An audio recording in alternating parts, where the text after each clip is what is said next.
Chapter 221. 50 People. The purple flame from the true fire's core, once expelled by Lu Yen, instantly pierced through the void and burst forth right in front of Yi Chun. This was the core flame of the soul-devouring true fire itself, let alone touching it. Even the spectators standing on the huge lotus leaves hundreds of meters below were severely affected by the dreadful scorching aura of the true fire, causing their true qi to tumultuously surge within them. Many people could not even withstand the terrifying scorching sensation and cried out in pain. Yi Chun, however, who was closest to the soul-devouring true fire's core flame, not only did not have his true qi surging, but once again, like before, directly pounced towards the true fire flame. The flame previously released by Lu Yen was true fire mixed with true qi, much diluted, which had triggered numerous 9 transformation golden body talisman patterns within Yi Chun's body. Now, faced with Lu Yan's genuine core flame of true fire, Yi Chun felt the patterns of the 9 transformation golden body within his body crazily improving and multiplying at an insane rate, and he even felt that if he were to capture this bunch of flame entirely in his palm, he might truly step into the 4th transformation of the 9 transformation fighting body. Given the situation, Yi Chun certainly wouldn't retreat in the face of the true fire's core flame. Not only would he not retreat, but he was determined to seize the flame to stimulate the 4th transformation of the 9 transformation fighting body. Boom!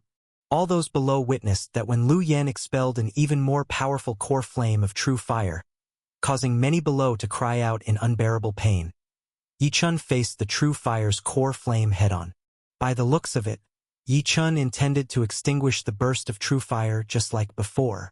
The sight made many hearts race, while Lu Yen, who released the true fire, his eyes flickering with cold light, thought, "My core flame of true fire is far more terrifying than the flame diluted and mixed with true qi just now. A trace of this core flame is comparable to tens of thousands of diluted strands of true fire. You actually think you can extinguish it with your bare hands?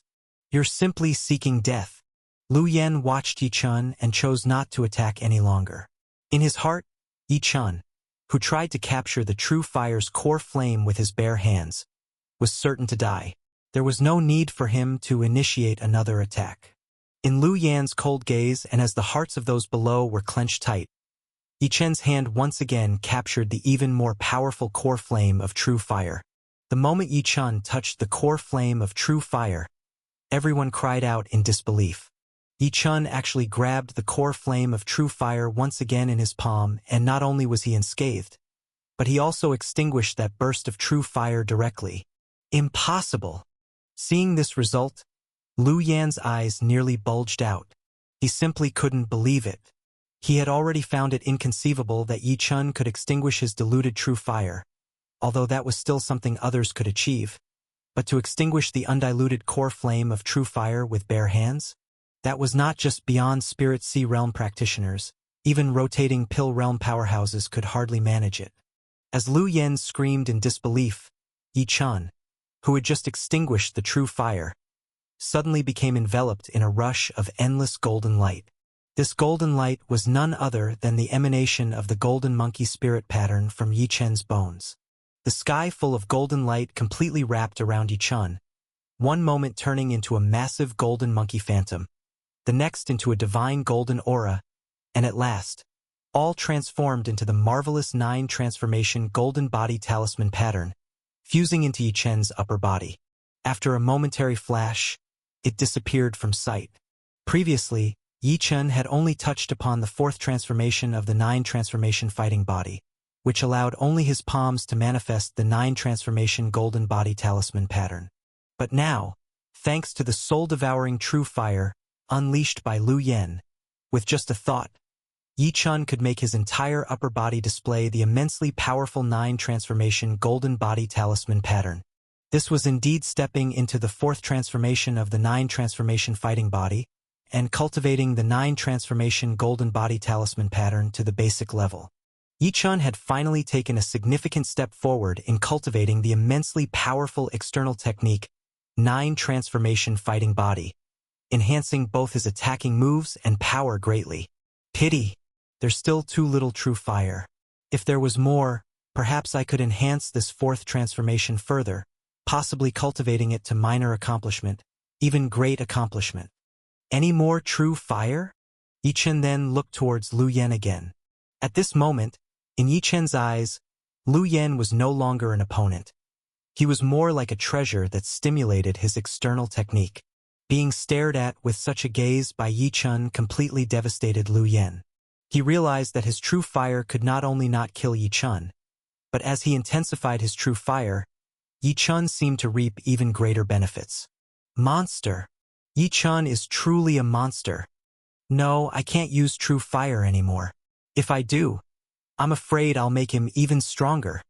With this in mind, where would Lu Yen dare to attack Yi Chen again? Once the core flame of true fire was extinguished, it would be less by that amount. The true fire's core flame within Lu Yen was limited, and losing true fire would also diminish his power. He was now unwilling to deplete his own true fire for Yi Chen's gain. Retreat. Lu Yen, who hardly cared for anyone else before entering the ancient tomb, thinking of retreating in the face of the utterly unfathomable Yi Chen.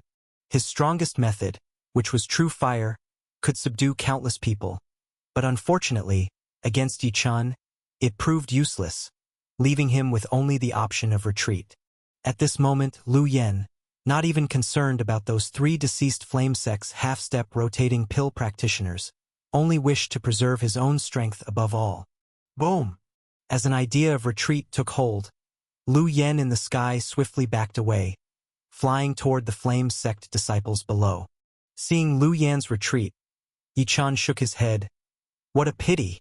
He had wanted to capture some more true fire, but to his surprise, Lu Yen had quickly seized the opportunity to withdraw. After a sigh, Yi Chen also flew down toward the massive lotus leaf below.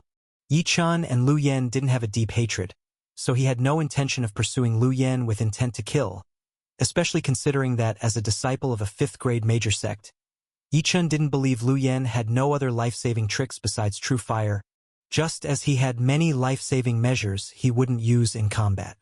To truly fight to the death, he might be able to kill Lu Yen, but in this eerie ancient tomb that might not be the best choice. Seeing Lu Yen voluntarily shrink back, and Yi Chen flying down from the sky gracefully, the countless strong individuals on the giant lotus leaf looked at Yi Chen with a changed gaze. Yi Chen had previously vowed to kill 3 half-step rotating pill practitioners, and he had indeed accomplished that. Everyone could see that Yi Chen was one of the strongest among them. Even if only 5 or 3 spots were available, they wouldn't be able to compete for them over Yi Chen. Among those definitely entering Azure Blue Lake to search for treasure, another person was added to the ranks of Fairy Nishong, Lu Yen, and others. It's over, 50 spots, and now one more person will take a place, leaving us with even fewer chances. Many were lamenting in their hearts. Yi Chen. Jiang Yao hurried to Yi Chen's side as he landed. Her star-like eyes filled with concern as she looked at him. Are you all right? That true fire is said to be terrifying. Yi Chen, seeing the worry written on the girl's delicate face, rubbed Jiang Yao's head and smiled. I'm fine.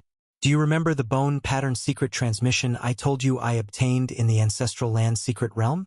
This true fire is actually suppressed by my bone pattern secret transmission. Not only can it not harm me, but it has also greatly enhanced the power of that technique. Seeing that Yi Chen was indeed unharmed, the concern in Jiang Yao's eyes slowly dissipated. Yi Chen had killed 3 half-step rotating pill disciples of the Flame Sect for Jiang Yao.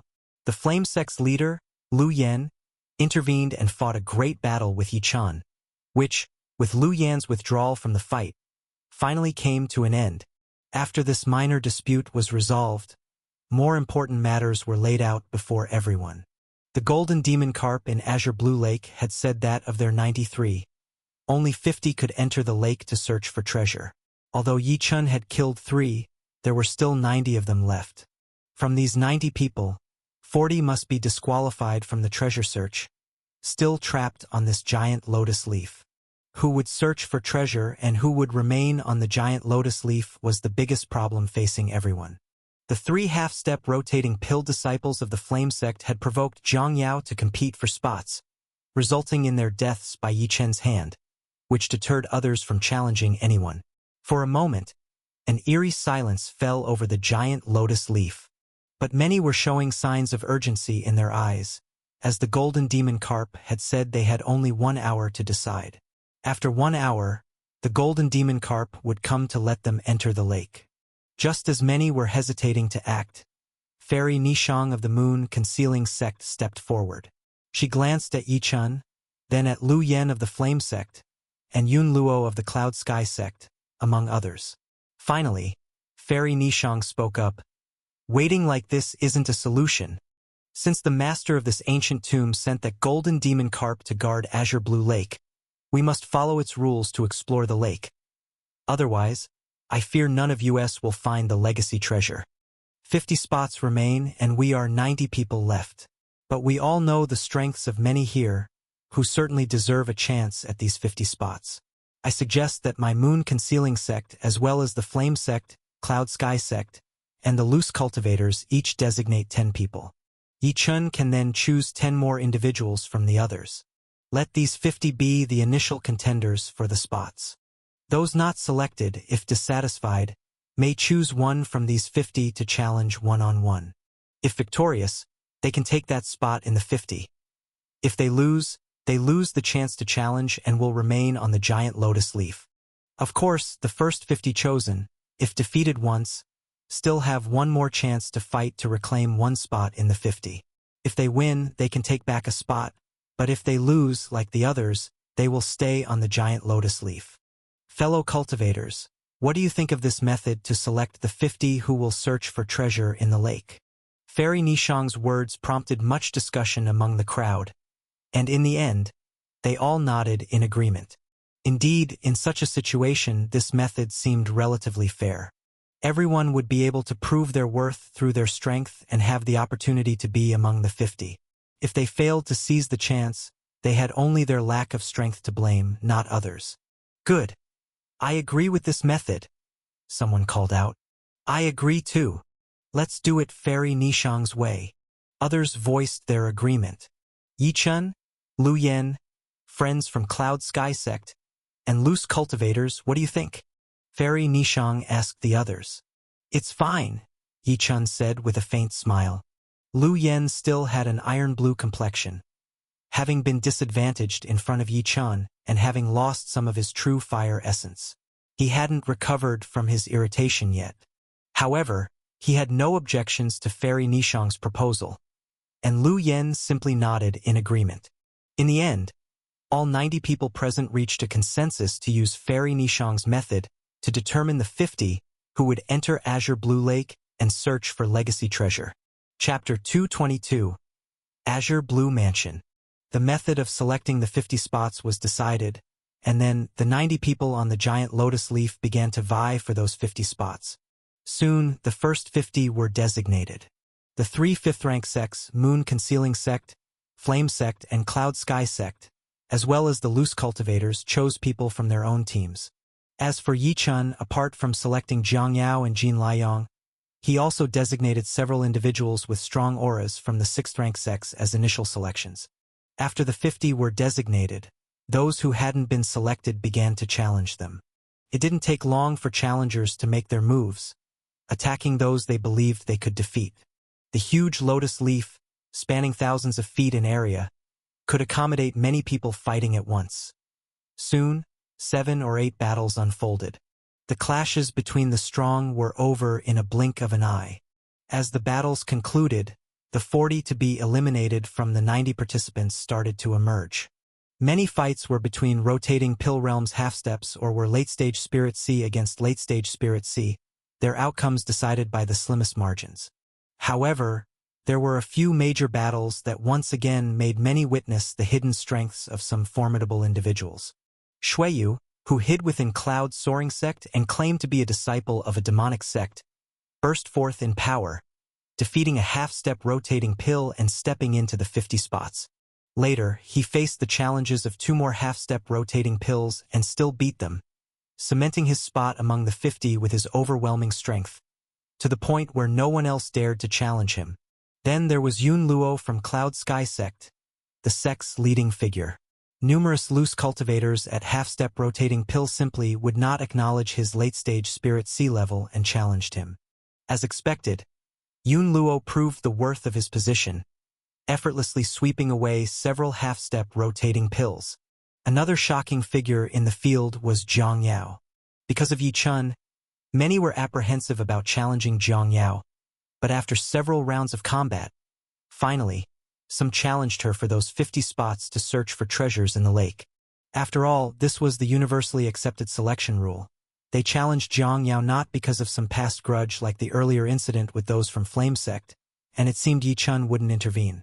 Indeed, Yi Chun didn't intervene this time.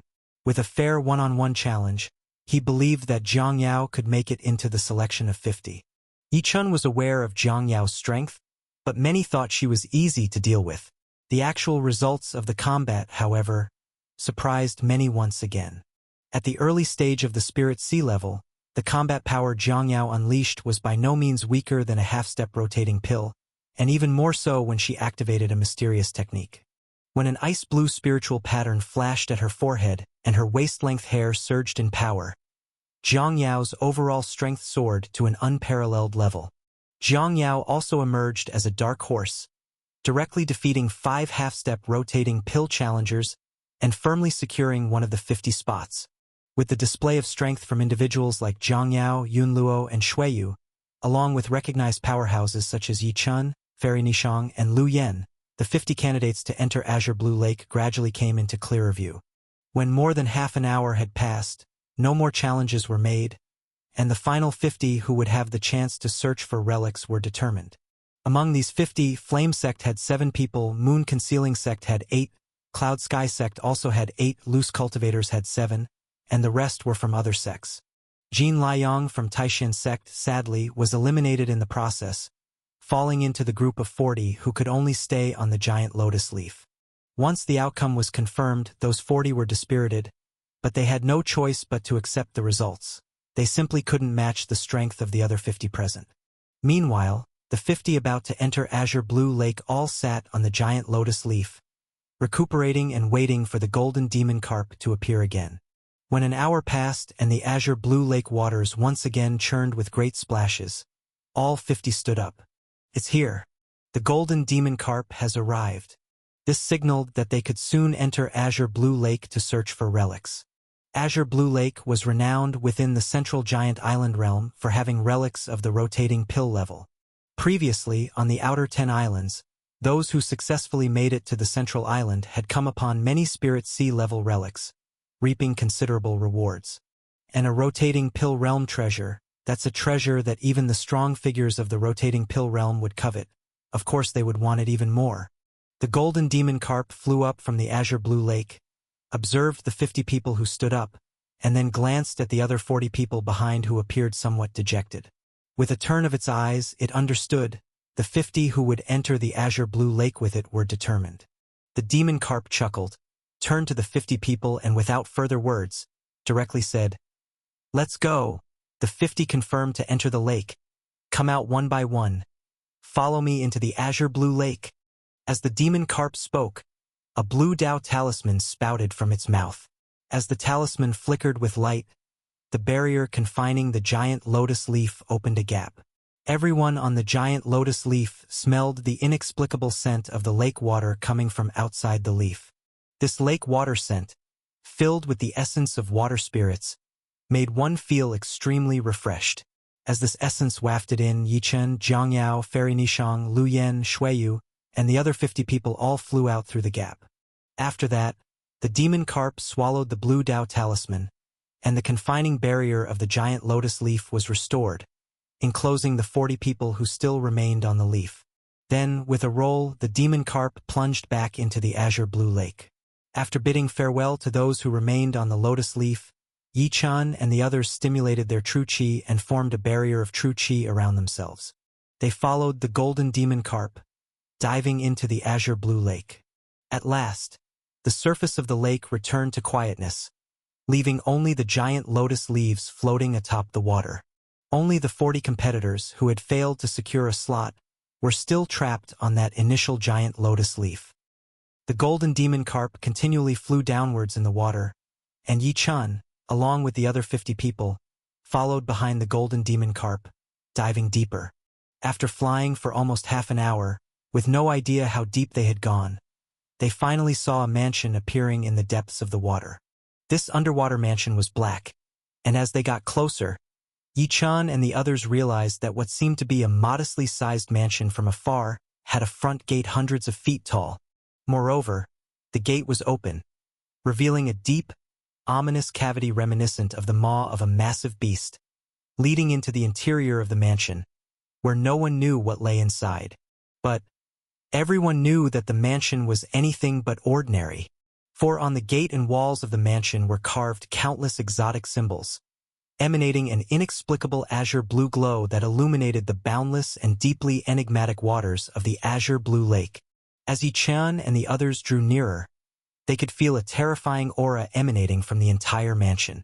This aura weighed so heavily on them, some of the strongest among those who had entered the tomb, that their breaths became stifled and their speed of flight unconsciously slowed.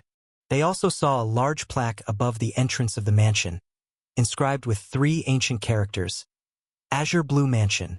These 3 ancient characters contained an unfathomable charm, and upon seeing them, everyone felt as if their minds were struck by a vast and ancient atmosphere. Clearly, Azure Blue Mansion was the name of this dwelling, and this Azure Blue Mansion was the secret realm of treasures beneath the Azure Blue Lake. Strange. Why do I feel like there's something inside Azure Blue Mansion calling out to me?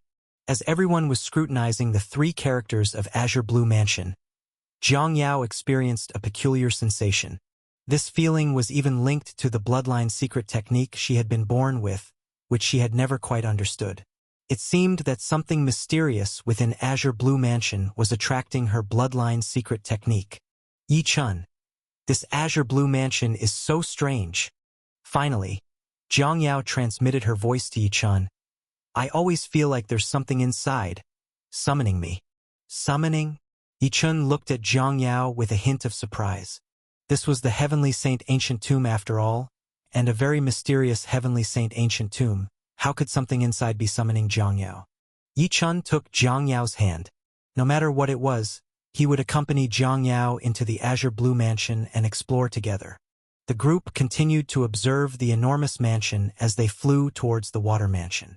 When the golden demon carp leading the way stopped 100 meters from the mansion, everyone else also came to a halt. Chapter 223, Murderous Intent and Phoenix Feather.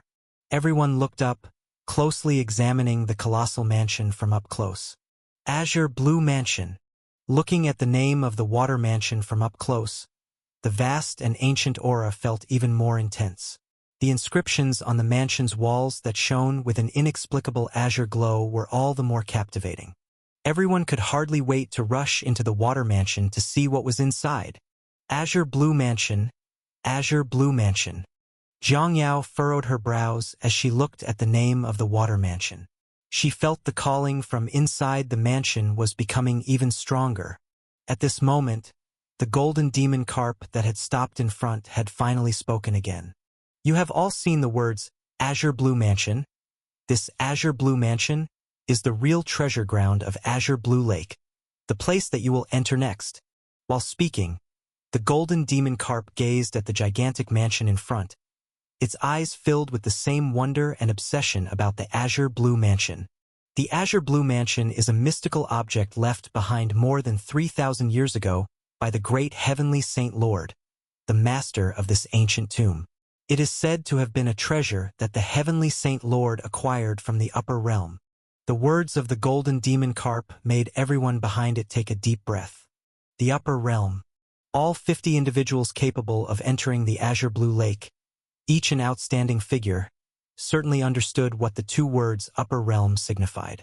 That was the minor spirit realm, a domain even more powerful than the barbaric wilderness continent. Legend had it that only upon reaching the Heavenly Saint Realm, with the help of spatial rifts, was it possible to go from the barbaric wilderness continent to the upper realm's minor spirit realm. It was unexpected that the Azure Blue Mansion had been acquired by the master of this ancient tomb from the upper realm. Hearing the astonished exclamations of everyone behind it, The golden demon carp reigned in its own amazement and obsession as it looked toward the water mansion. It turned its head back to face the crowd and continued, "Items from the upper realm are of course endlessly wondrous.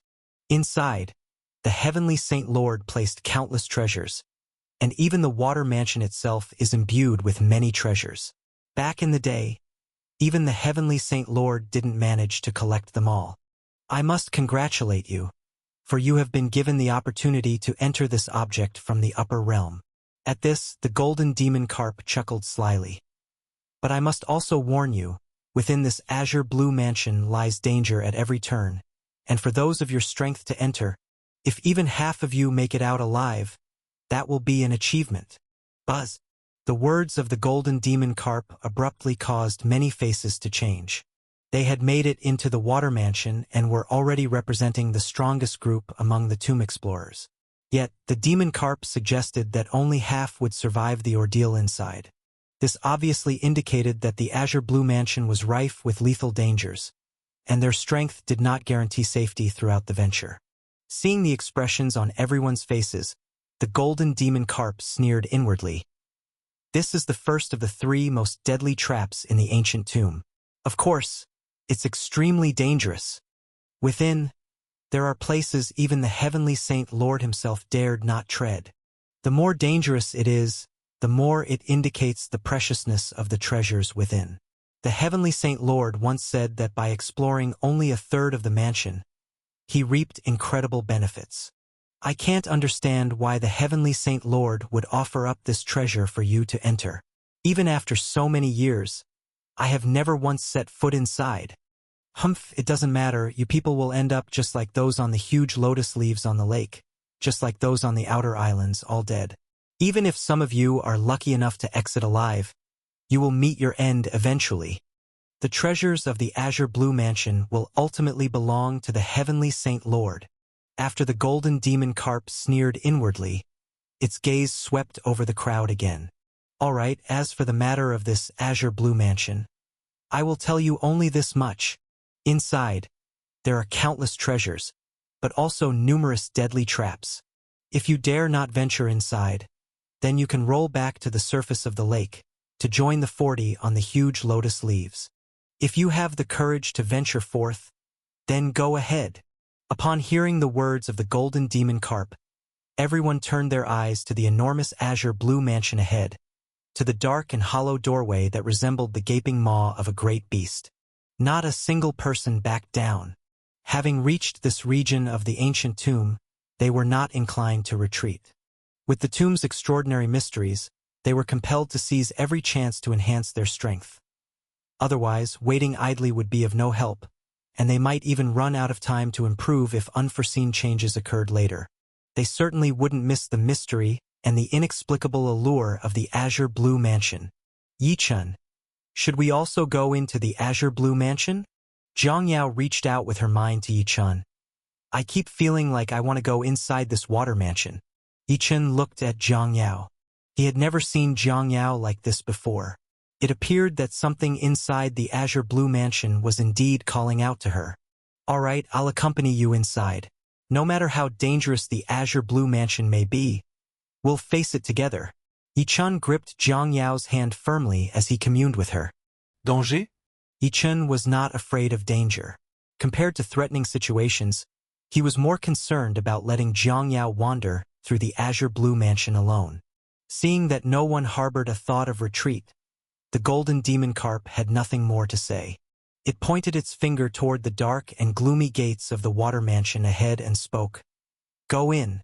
After 1 month, those of you who are alive will be transmitted out by the water mansion. Heh, step by step, a killing trap, the water mansion. Let's see how many of you will die." Boom!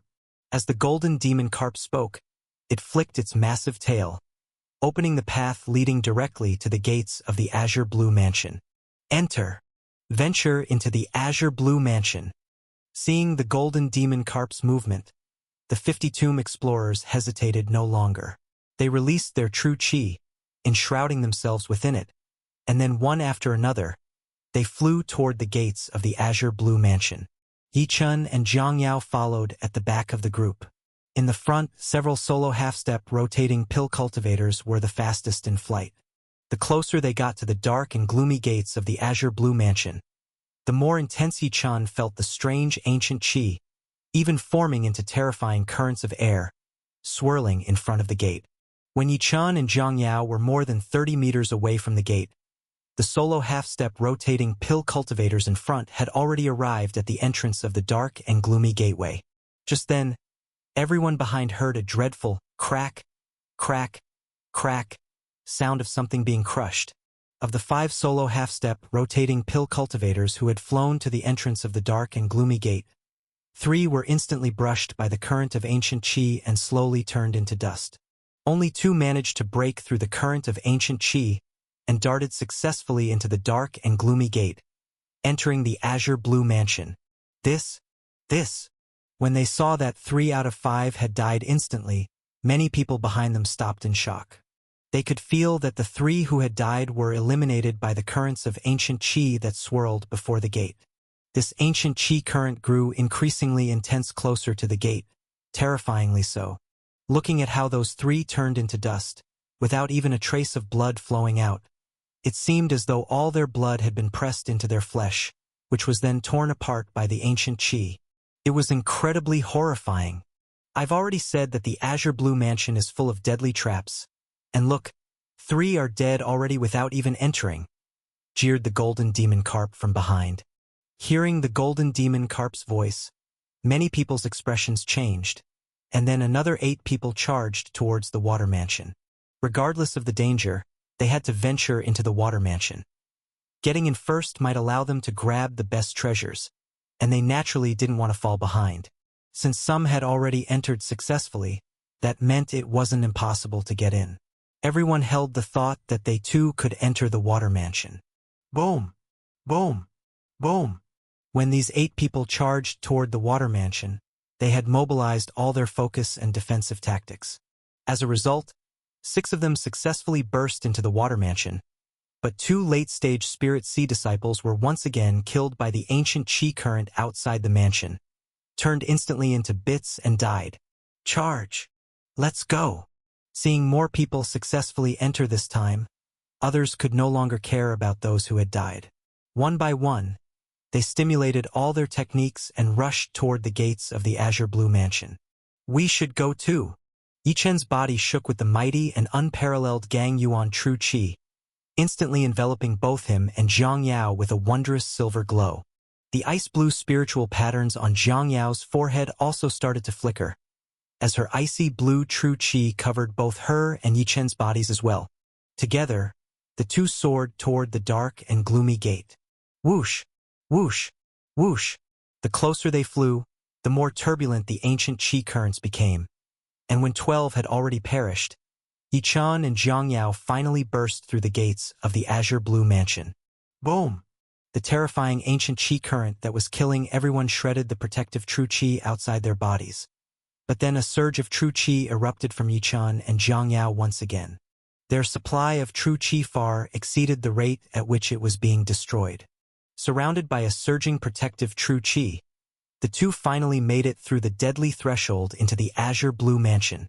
What they didn't know was that the moment Zhang Yao stepped into the azure blue mansion, in a hidden chamber, on top of a huge white jade platform, an 8-foot-long, wondrous ice-blue phoenix feather started to tremble slowly.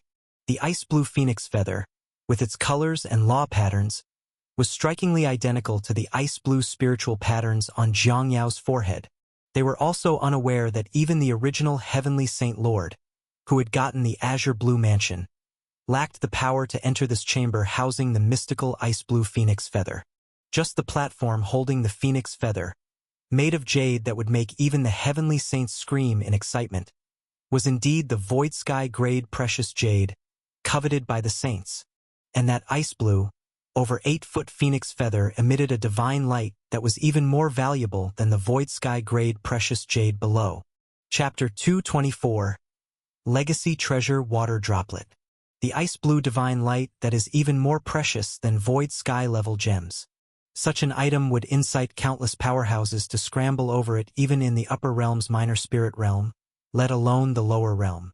Any such treasure appearing in the world would surely cause an earth-shattering upheaval.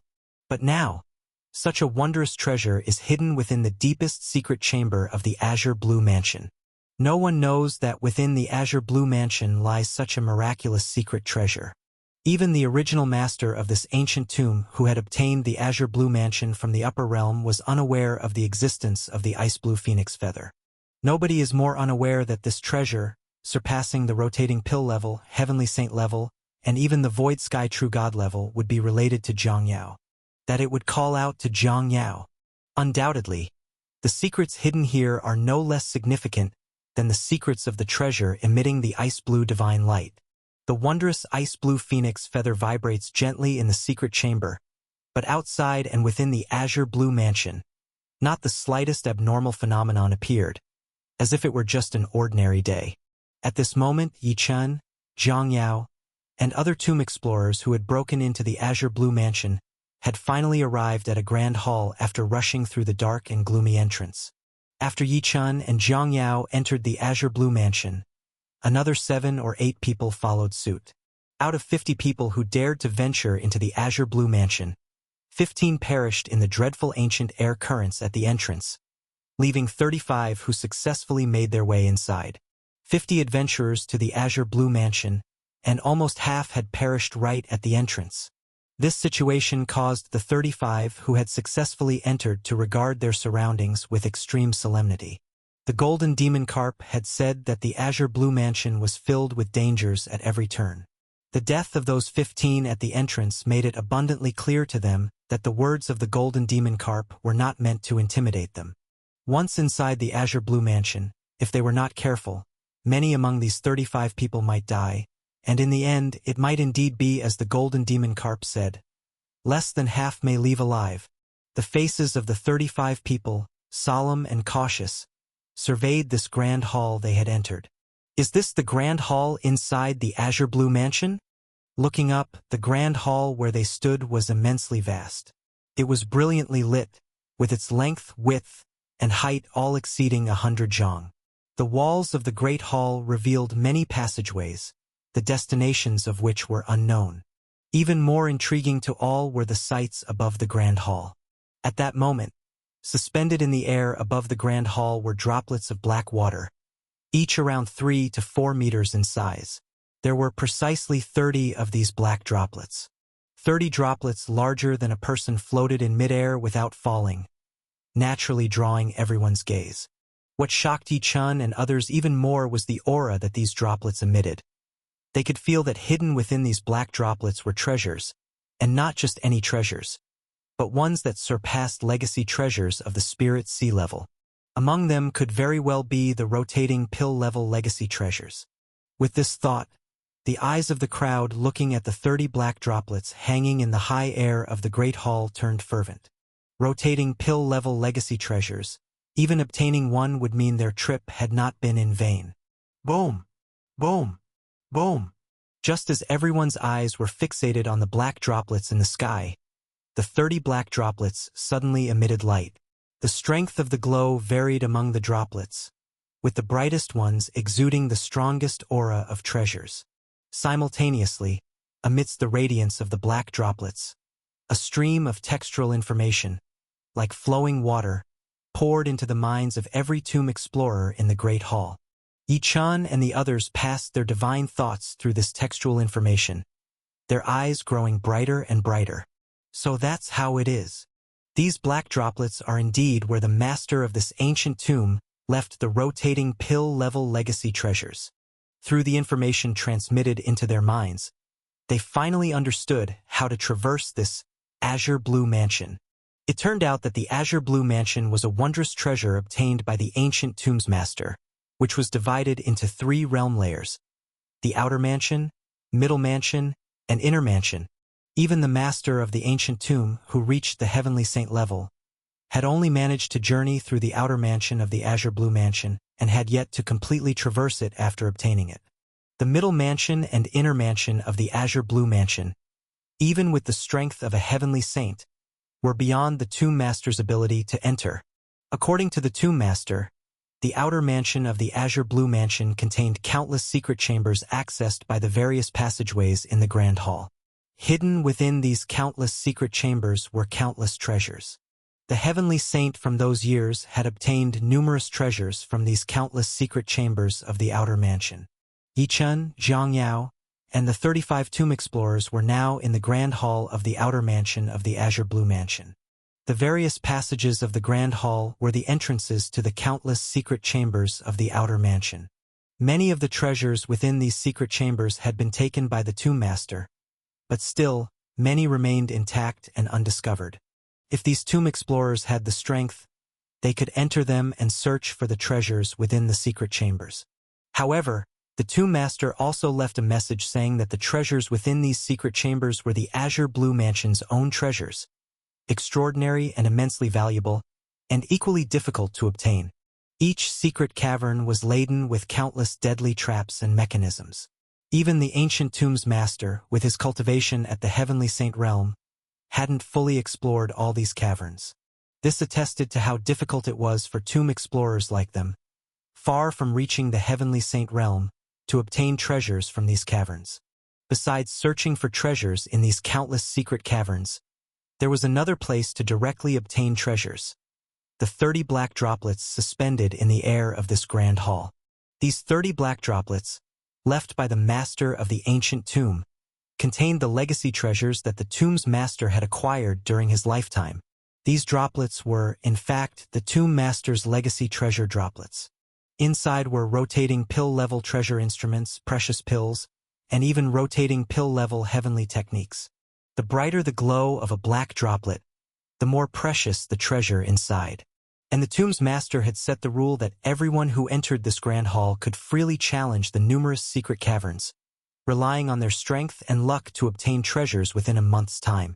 However, for these 30 black droplets, each person could only try to enter 3 to attempt to win the treasures. Naturally, obtaining these treasures, just like those in the secret caverns, was not easy. The brighter the black droplet, the more difficult it was to acquire the legacy treasure inside. If one's strength wasn't strong enough, even if they could enter among the 3 chosen black droplets, they might not secure even one rotating pill-level legacy treasure. After digesting the information emitted by the black droplets, the people in the grand hall glanced at one another and began to discuss the matter amongst themselves. Having just entered the Azure Blue Mansion and already lost 15 people, they clearly needed to carefully deliberate their next steps. The outer mansion's grand hall contains 2 secret treasure realms. One is accessible through the grand hall's various passageways leading to the secret caverns, and the other is the 30 legacy treasure droplets suspended in the air above the hall. As the tomb's master mentioned, the caverns are extremely dangerous and number many. It's better to tackle them later. For the 30 legacy treasure droplets, we can try to enter 3 of them to search for legacy treasures. Let's start here in the Grand Hall and challenge these droplets together. By conquering the legacy treasure droplets and gaining some benefits, perhaps we could enhance our strength. This could boost our confidence to challenge the even more dangerous secret caverns later on. Let's first see what's inside these legacy treasure droplets. In the end, almost everyone decided to stay and first attempt to claim the treasures within these droplets. Zhang Yao, should we start with the legacy treasure droplets or go straight to the secret caverns? Yichun transmitted his voice to Zhang Yao. Before entering the Azure Blue Mansion, Zhang Yao had always felt something calling out to her from within. So naturally, Yichun wanted to ask her opinion first. Let's start with the legacy treasure droplets. Zhang Yao's clear eyes glanced at the 30 black droplets in the air, and then towards the passageway entrances on the grand hall walls before she turned to Yichun. Her beautiful eyebrows knit together. Yichun, I feel that the thing calling me doesn't seem to be in this outer mansion. The feeling of the call is wonderful and indescribable, as if I can obtain it, yet as if I haven't met its requirements, like I'm currently unable to pursue it. Not in the outer mansion? Could it be that the thing summoning Zhang Yao was in the Azure Blue Mansion's middle mansion or inner mansion? The middle mansion and inner mansion, areas even the tomb's master had never set foot in? What exactly was calling Zhang Yao? She hadn't met its requirements and presently couldn't locate it? Yi-chun now became curious about the thing that could summon Jiang Yao. All right, since we have a month's time in this azure blue mansion, let's spend it searching for treasures and looking for clues about that item. Yi-chun smiled and said to Jiang Yao. Jiang Yao gently nodded her small head. Her soft hand took hold of Yi-chun's, and with him by her side, her heart felt at peace. She wouldn't be afraid, even in the perilous azure blue mansion. When the 35 people in the grand hall all decided to challenge the legacy treasure droplets first, their gazes converged upon the 30 droplets above. Being allowed to enter only 3 droplets, they obviously wished to choose the brightest glowing droplets, where the most valuable treasures resided. But with valuable treasures comes great difficulty in acquiring them. Should they fail, they would have wasted an opportunity and missed out on a treasure. Which legacy treasure droplet to enter was the question on everyone's mind. That's when a loose cultivator at the half-step rotating pill level stepped forward and said, "I'll go first and scout the path for my fellow Taoists. I don't have huge expectations. Any rotating pill level treasure will do. I'll start by trying one of the dimmer droplets." Boom! As the loose cultivator spoke, he moved and flew towards one of the dimmest droplets among the 30 floating in the grand hall. Whoosh! The moment the half-step rotating pill cultivator's body touched the 3 to 4 meter long black droplet, he was pulled in by a powerful force as if magnetized, instantly disappearing into the droplet. Chapter 225. Seizing the Legacy Treasure. Following that, the loose cultivator at the half-step rotating pill stage saw his aura completely disappear. The 3 to 4 meter long black droplet actually submerged the aura of a half-step rotating pill entirely, making it obvious that within this black droplet existed a small space, a secret space containing legacy treasures. Could this first half-step rotating pill to make a move successfully obtain a rotating pill-grade legacy treasure? Everyone in the hall turned their gaze towards the black droplet the half-step rotating pill had entered, waiting with anticipation. They did not have to wait long before the black droplet suddenly began to shake violently. And then, a figure was flung straight out from within the black droplet.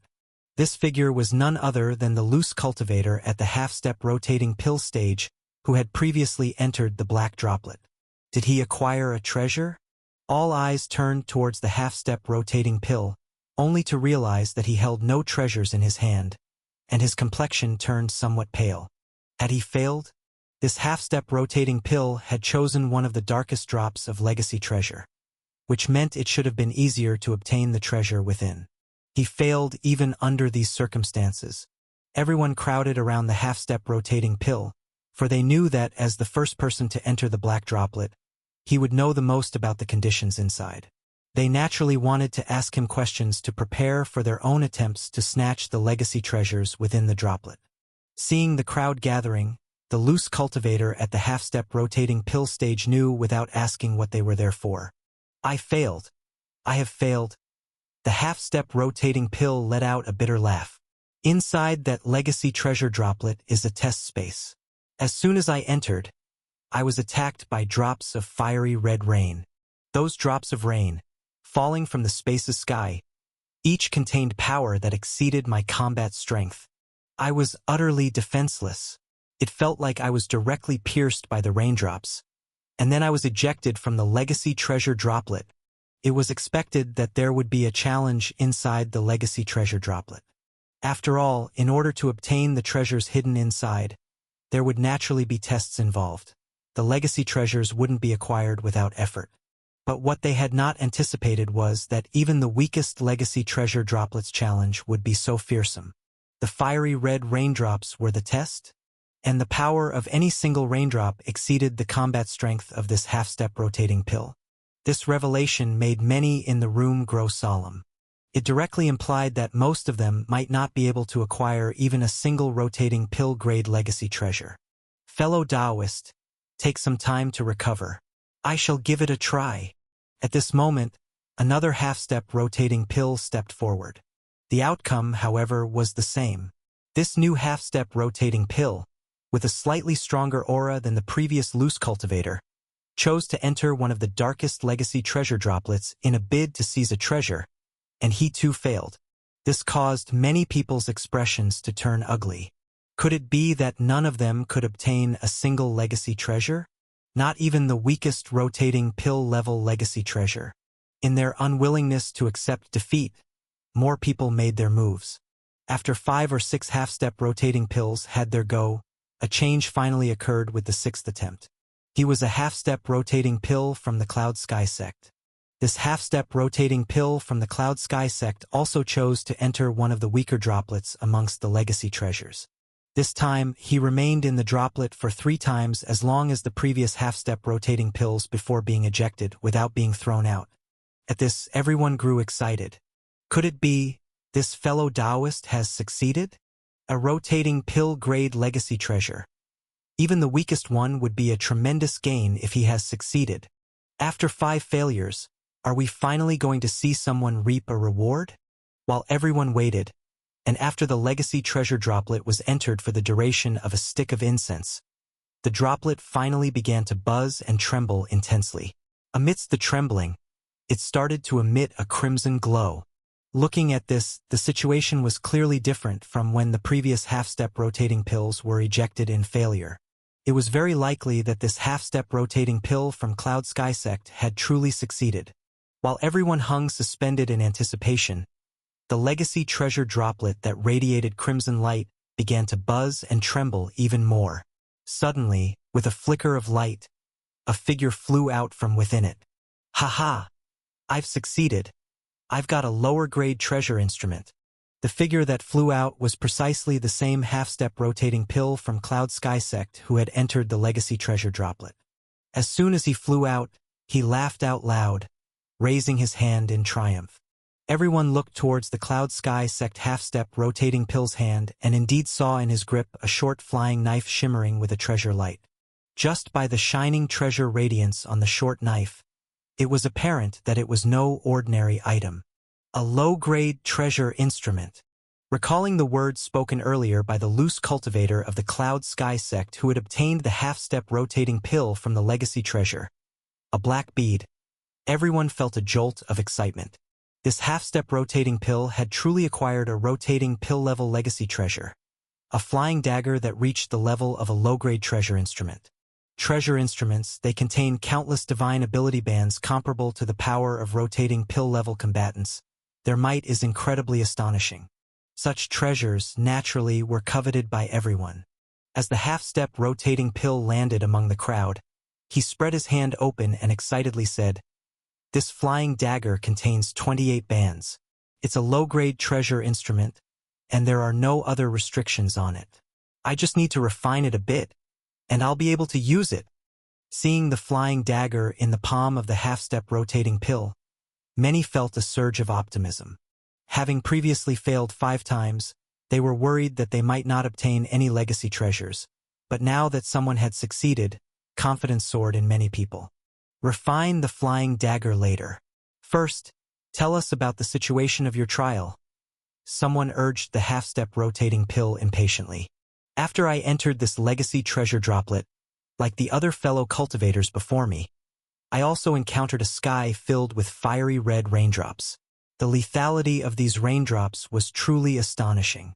Luckily, my best martial skill is my movement technique, which allowed me to continuously dodge the onslaught of these raindrops, avoiding being struck. After enduring for the time it takes an incense stick to burn, the fiery red raindrops finally stopped. Then, this legacy treasure flew toward me, and after I grabbed it, I was sent out of the legacy treasure droplet. Fiery red raindrops again. Hearing the words of the half-step rotating pill, and added to the testimonies of those who had been ejected from their attempts in the darker legacy treasure droplets, everyone understood that the weakest droplets clearly held trials of the fiery red raindrop level. The loose cultivator from Cloud Sky sect had succeeded, so naturally, no one else wanted to fall behind. For a moment, many people with strength comparable to the half-step rotating pill flew towards the weakest of the legacy treasure droplets one after another. In the end, 26 people entered the weakest droplets to try their luck, and ultimately 7 people each successfully obtained a low-grade rotating pill-level legacy treasure. At that time, someone finally stepped forward to challenge the moderately glowing legacy treasure droplets. This person was none other than the young leader of Cloud Sky Sect, Yun Luo. Considering the weakest legacy treasure droplets contained low-grade rotating pill-level legacy treasures, Yun Luo naturally did not wish to settle for just that. His strength was much greater than those who had successfully obtained legacy treasures before him. His first attempt at challenging a legacy treasure droplet was aimed at one of moderate glow. Seeing that Yun Luo was eyeing a legacy treasure droplet that shone brighter than all those previously entered by others, every person present, whether they had obtained a legacy treasure or not, turned their gaze towards Yun Luo. Legacy treasure droplets varied in brightness, and the treasures and difficulty of challenges within differed accordingly. The challenge that awaited inside the moderately glowing droplet Yun Luo was about to enter needed no explanation to be understood as distinctly different. Yun Luo's strength was already among the elite of those present.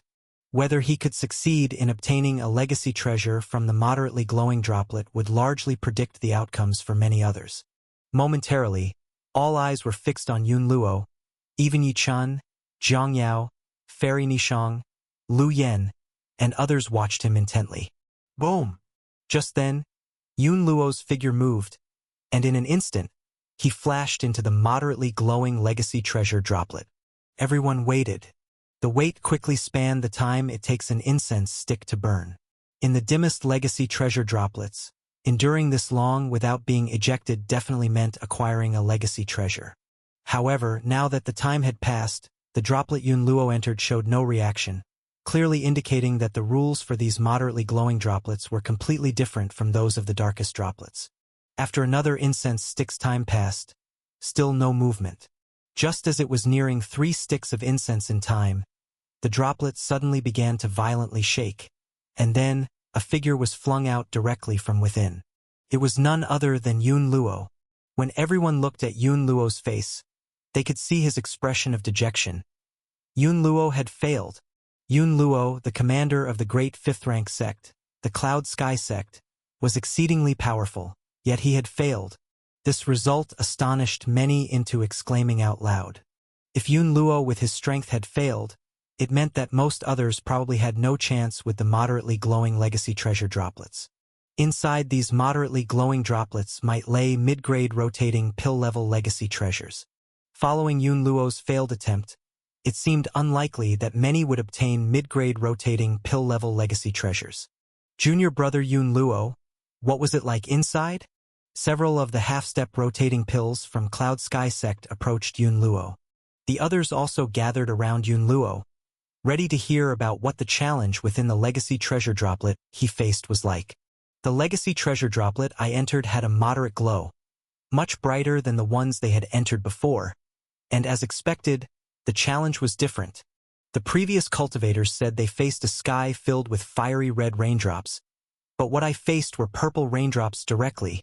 These purple raindrops were terrifying not just because of their lethality but also because, like fellow Taoist Lu Yan's true fire, they seemed to scorch my true qi.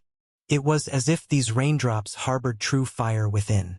Even if not true fire, they were something of equal presence. With raindrops plummeting from the sky, my true qi was continually burned away. Even though I had many tactics at my disposal, I still couldn't hold out until the end and ultimately failed.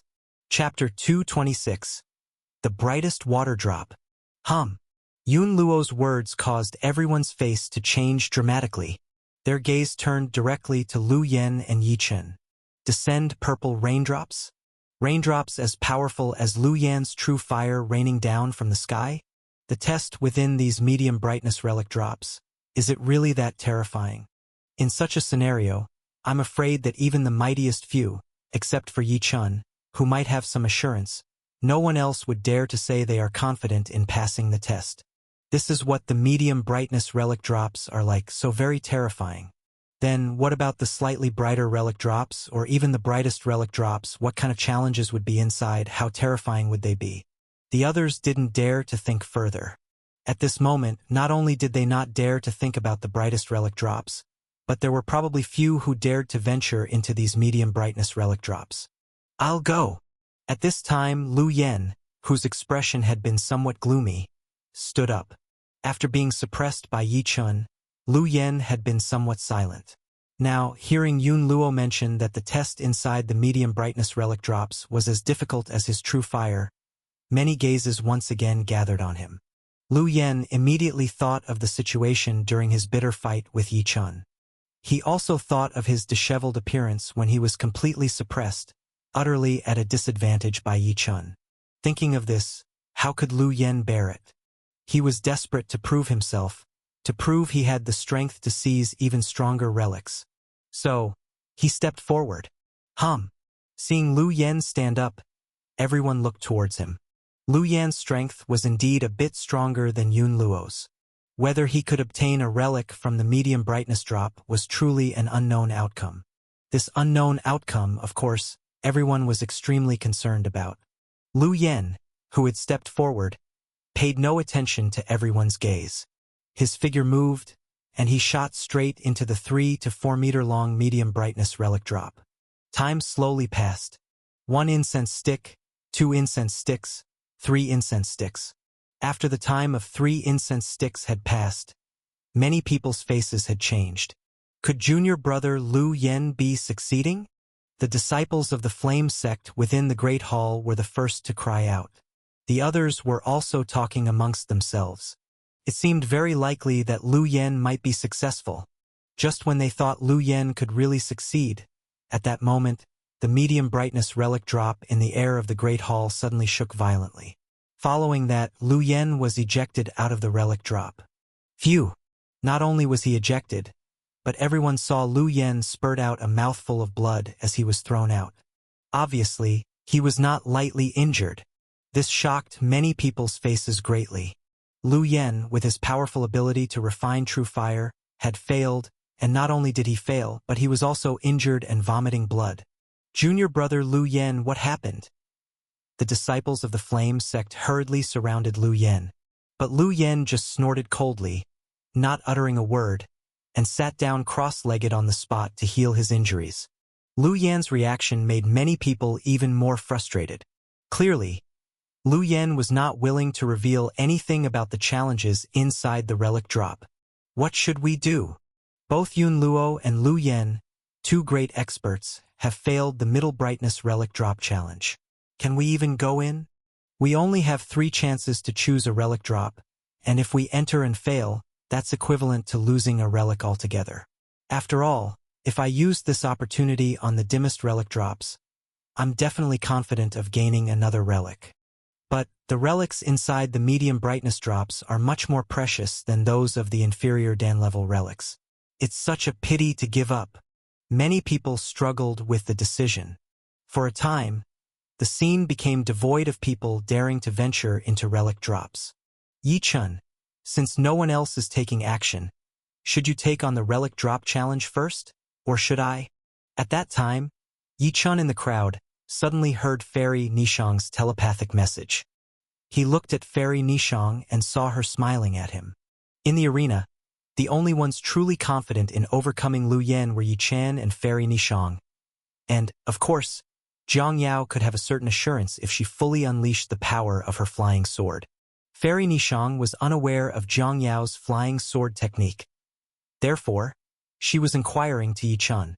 Since no one else made a move, if Yi Chun didn't either, Fairy Nishang had plans to try her luck with the artifact droplet of intermediate brightness. Although Yun Luo and Lu Yen had both failed, Fairy Nishang still had a certain chance of success and could obtain the artifact from the droplet of intermediate brightness. She wasn't so sure about the brightest droplet, but as a half-step practitioner who had cultivated for hundreds of years, she felt fairly confident about her odds with the one of intermediate brightness. Hearing Fairy Nishang's telepathic message, Yi Chun smiled at her and then glanced at Jiang Yao beside him. "Let me try first," Yi Chun whispered to Jiang Yao. "I'll figure out what's going on inside these droplets." "Okay." Jiang Yao nodded her little head. "Yi Chun, be careful. Don't get hurt." "Don't worry." Yi Chun tousled Jiang Yao's little head and then stepped out from the crowd. Seeing Yi Chun come forward, everyone became excited. Yi Chun, oh, this was the man who could overpower Lu Yen, the man who feared not even true fire. If he were to attempt the droplet of intermediate brightness, of course, he had the best chance of obtaining the artifact within. If even Yichen failed, then perhaps none of them needed to bother with the artifact droplets of intermediate brightness, and they might as well use all 3 chances to attempt the easiest artifact droplet instead. After all, if even Yichen couldn't pass the test, they stood even less of a chance. Yichen. The uproar caused by Yichen standing out even made Lu Yen, who was meditating to heal, open his eyes. His gaze fixated on Yichen. Despite being defeated by Yichen and sinking into deep dejection, Lu Yen had to admit to himself that Yichen was indeed stronger than him. He too wanted to see whether Yichen could get through the droplet of intermediate brightness and obtain the artifact within. Not only Lu Yen but the defeated Yun Luo also looked towards Yichen. Yichen, you have to do your best. If you snatch a mid-grade Xiandan level artifact from the droplet of intermediate brightness, I will certainly try again. I still have something I haven't used yet. If the artifact's value is great enough, I will use it, thought Yun Luo as he looked at Yichen. Fairy Nishang, Lu Yen, Yun Luo, and of course Jiang Yao, who cared about Yichen the most, all turned their eyes towards him, not to mention the others, whose gazes had long since been fixed on him. Everyone wanted to see whether Yichen could make it through the artifact droplet of intermediate brightness. Boom! Just then, Yichen's figure moved, rocketing towards the artifact droplets hanging in the air of the Great Hall. This rush caused a sensation throughout the venue, because everyone noticed that the artifact droplet Yichen was heading towards wasn't one of intermediate brightness. It wasn't just that he hadn't chosen an artifact droplet of intermediate brightness, he hadn't even chosen one with a brightness only slightly greater than intermediate. Yichen was actually heading for the single brightest of the 30 artifact droplets in the Great Hall's airspace. That droplet, more than 4 meters long, was the darkest and yet had the most violently flickering exterior light. It was the black droplet. Yichen was actually challenging the brightest droplet. Yichen. Yichen he. Many were so shocked that they couldn't even finish a complete sentence. After Lu Yen and Yun Luo had both failed to challenge the droplets of intermediate brightness, Yichen had audaciously bypassed so many formidable droplets and chosen the brightest one, the most difficult artifact droplet. Was he vying for the most precious artifact? Yichen, you're too incredible. I don't even dare to contemplate that brightest droplet, and yet you went straight for it. Success or failure aside, just the courage you've shown has earned my admiration. Fairy Nishang smiled and nodded her head. Indeed, as she had said before when she sent her telepathic message to Yichen, she herself was planning to challenge the droplet of intermediate brightness. She thought Yichen would share the same thought. But Yichen's choice had completely taken her by surprise. Yichen's willingness to risk losing an artifact in an attempt on the most challenging droplet greatly impressed Fairy Nishang. It's impossible for you to succeed. Yichen, you absolutely can't. I failed with the artifact droplet of intermediate brightness. There's no way you can surpass me by so much. At that moment, even Lu Yen, who couldn't believe what was happening, rose from his meditative pose, his eyes completely focused on Yichen, watching his figure as he flew towards the brightest droplet. Even Jiang Yao, who trusted Yichen immensely, had her delicate little face tense up with concern. In the midst of everyone's worrying or astonished gazes, whether it was Jiang Yao, Fairy Nishang, Lu Yen, Yun Luo, or the rest of the people in the hall, Yichen finally flew into the artifact droplet. He finally entered that brightest of artifact droplets. Chapter 227 Treasure Instrument Black Fire.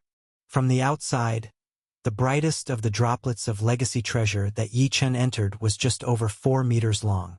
But as soon as Yichen flew into the droplet, he suddenly found himself in a space tens of thousands of feet in size. Legacy treasure space. Indeed, there was a legacy treasure space within the droplet.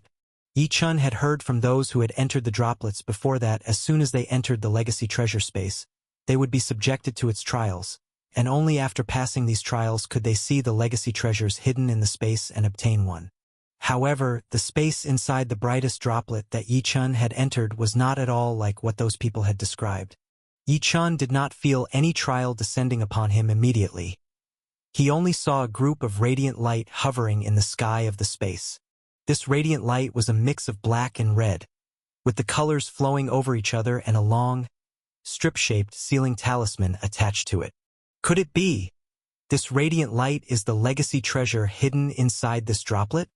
Why is there just one group of light? Could it be that there's only one legacy treasure in this entire space? Why can I see this treasure's light directly without undergoing any trial? Yichun gazed at the radiant light in the sky, pondering.